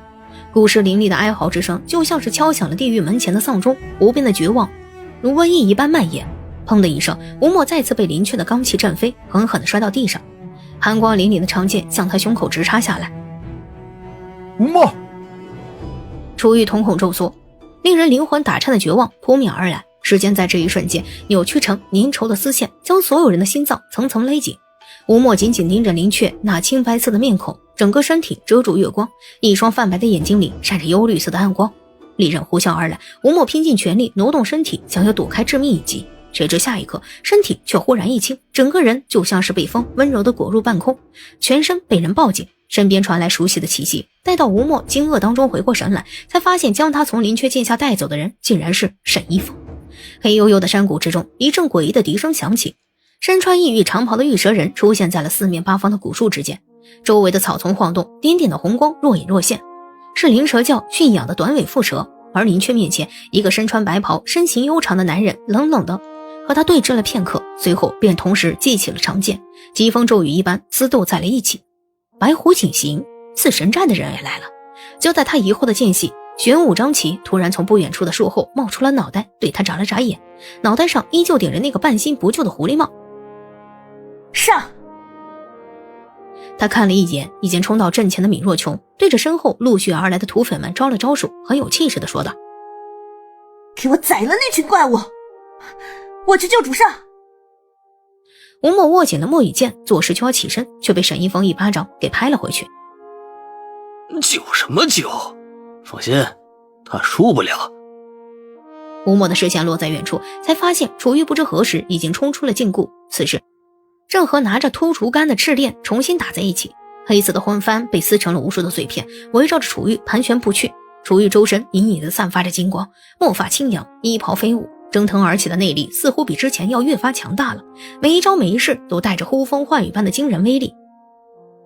林雀太强，景行那小子扛不了多久。沈一峰拍了拍吴墨的肩膀，示意他盘腿坐好，自言自语地说：也不知能不能赶上，能传多少算多少吧。吴墨满脸茫然，但还是按照师傅的要求做了。沈一峰一边双手推在他的后背之间，一边将最高阶的功法反复的在他耳边默念了3遍。之前没教你，是因为你资历尚浅，只怕施展不出。如今我把功力和秘诀都传授给你，最后的衣钵可就都交给你了。吴墨一愣，哑声开口：师傅。闭嘴，老实待着。沈一峰哼了一声，吴墨只好乖乖闭上眼睛，一边引导功力融入丹田，一边消化轻功秘诀。景行仗着体力充沛，和林雀勉强斗了几10个回合，但是很快就被抓住了破绽。一道剑气从他肩膀上穿过，长剑从手中落地，清脆的响声惊动了沈一峰二人。吴墨重新睁开眼睛，猛地发现自己竟然可以看到林雀的动作了。沈一峰的内力温柔静纯，不但弥补了消耗，还为他修补了很多之前受的内伤。此时他重新握紧长剑，顿时身轻如燕，眼看着林雀气势汹汹地向自己扑来，吴墨足尖轻点，腾空而起，就如同离弦之箭，向着对方杀去。那速度比风来得更快，却比风更轻。黑色长剑充沛着内力，在浓厚的夜幕之中划开了一道璀璨的弧光。沈一峰的轻功果然名不虚传，吴墨可以跟上林雀的速度，瞬间就减少了许多伤势。此时他就像是一颗极富耐心的猎手，正在不断试探当中蛰伏，在黑暗当中等待着给予猎物致命一击。可是林雀始终将弱点保护得很好，几十个回合过后，吴墨始终没有找到机会攻击他的剑里穴。时间一点点过去，天际已经隐隐出现了几丝清白，苦战一夜的疲惫身体渐渐漫过全身，汗水也开始从额间渗出，不断的沿着脸侧淌了下来。吴墨和林雀对着意识，随后落到了地面，喘息着，汗水模糊了双眼，就连握着剑的手指都在疲惫当中微微的颤抖。怎么办？江一怀将吴墨渐渐不知的样子尽收眼底，心中一急，竟然从怀里掏出了一把匕首，狠狠地向自己心口插去。你在干什么？林清燕见江一怀突然拿刀捅自己，整个人都懵住了，胸口处大片的血色晕开，他只能手忙脚乱地扑过去给他止血。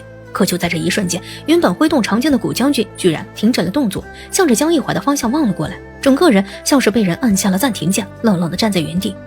好机会！吴墨手中强光乍起，携带着雷霆之势向林雀直冲过去。林雀骤然回身，却发现为时已晚。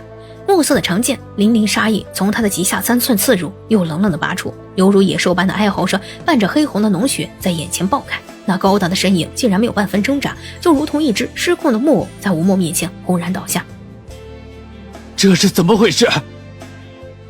林清眼看着眼前的场景，惊得2只眼都瞪大了。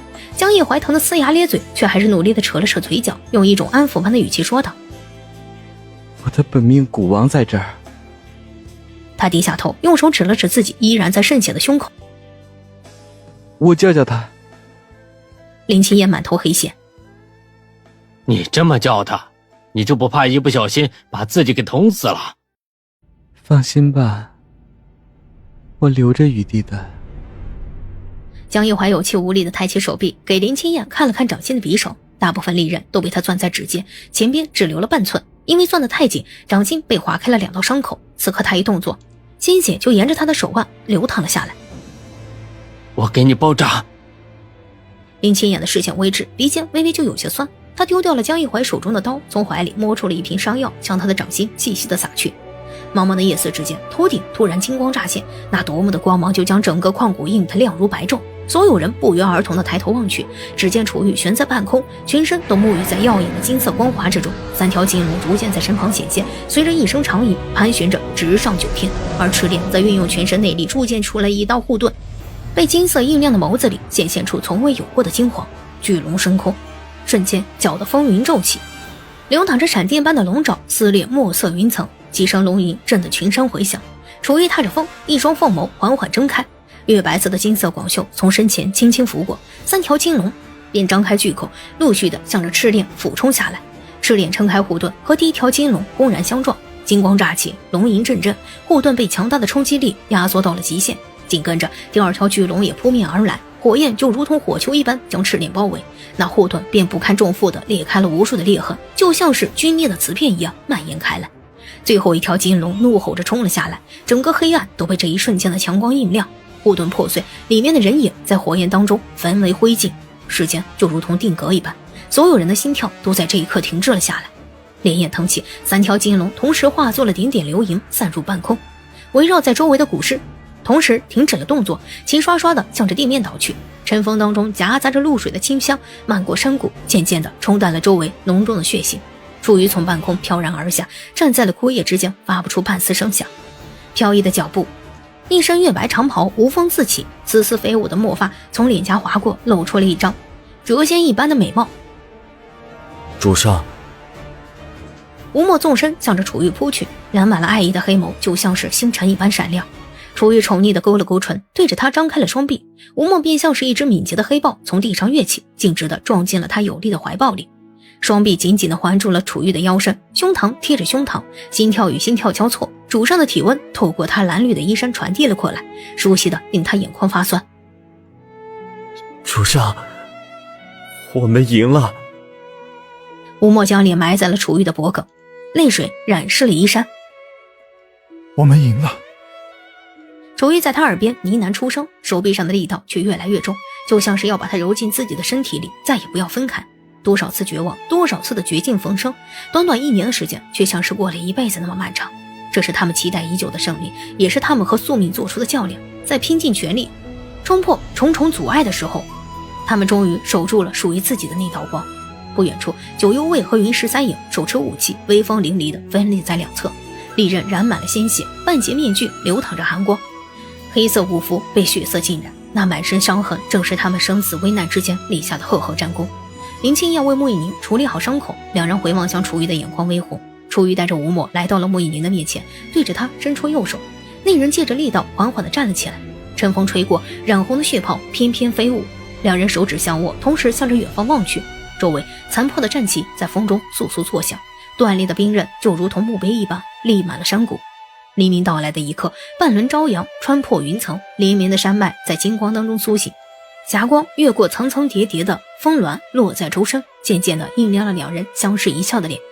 硝烟尽散，风劫已渡，晨风吹过，已经被鲜血浸染的大地，苍鹰在云间长鸣盘旋。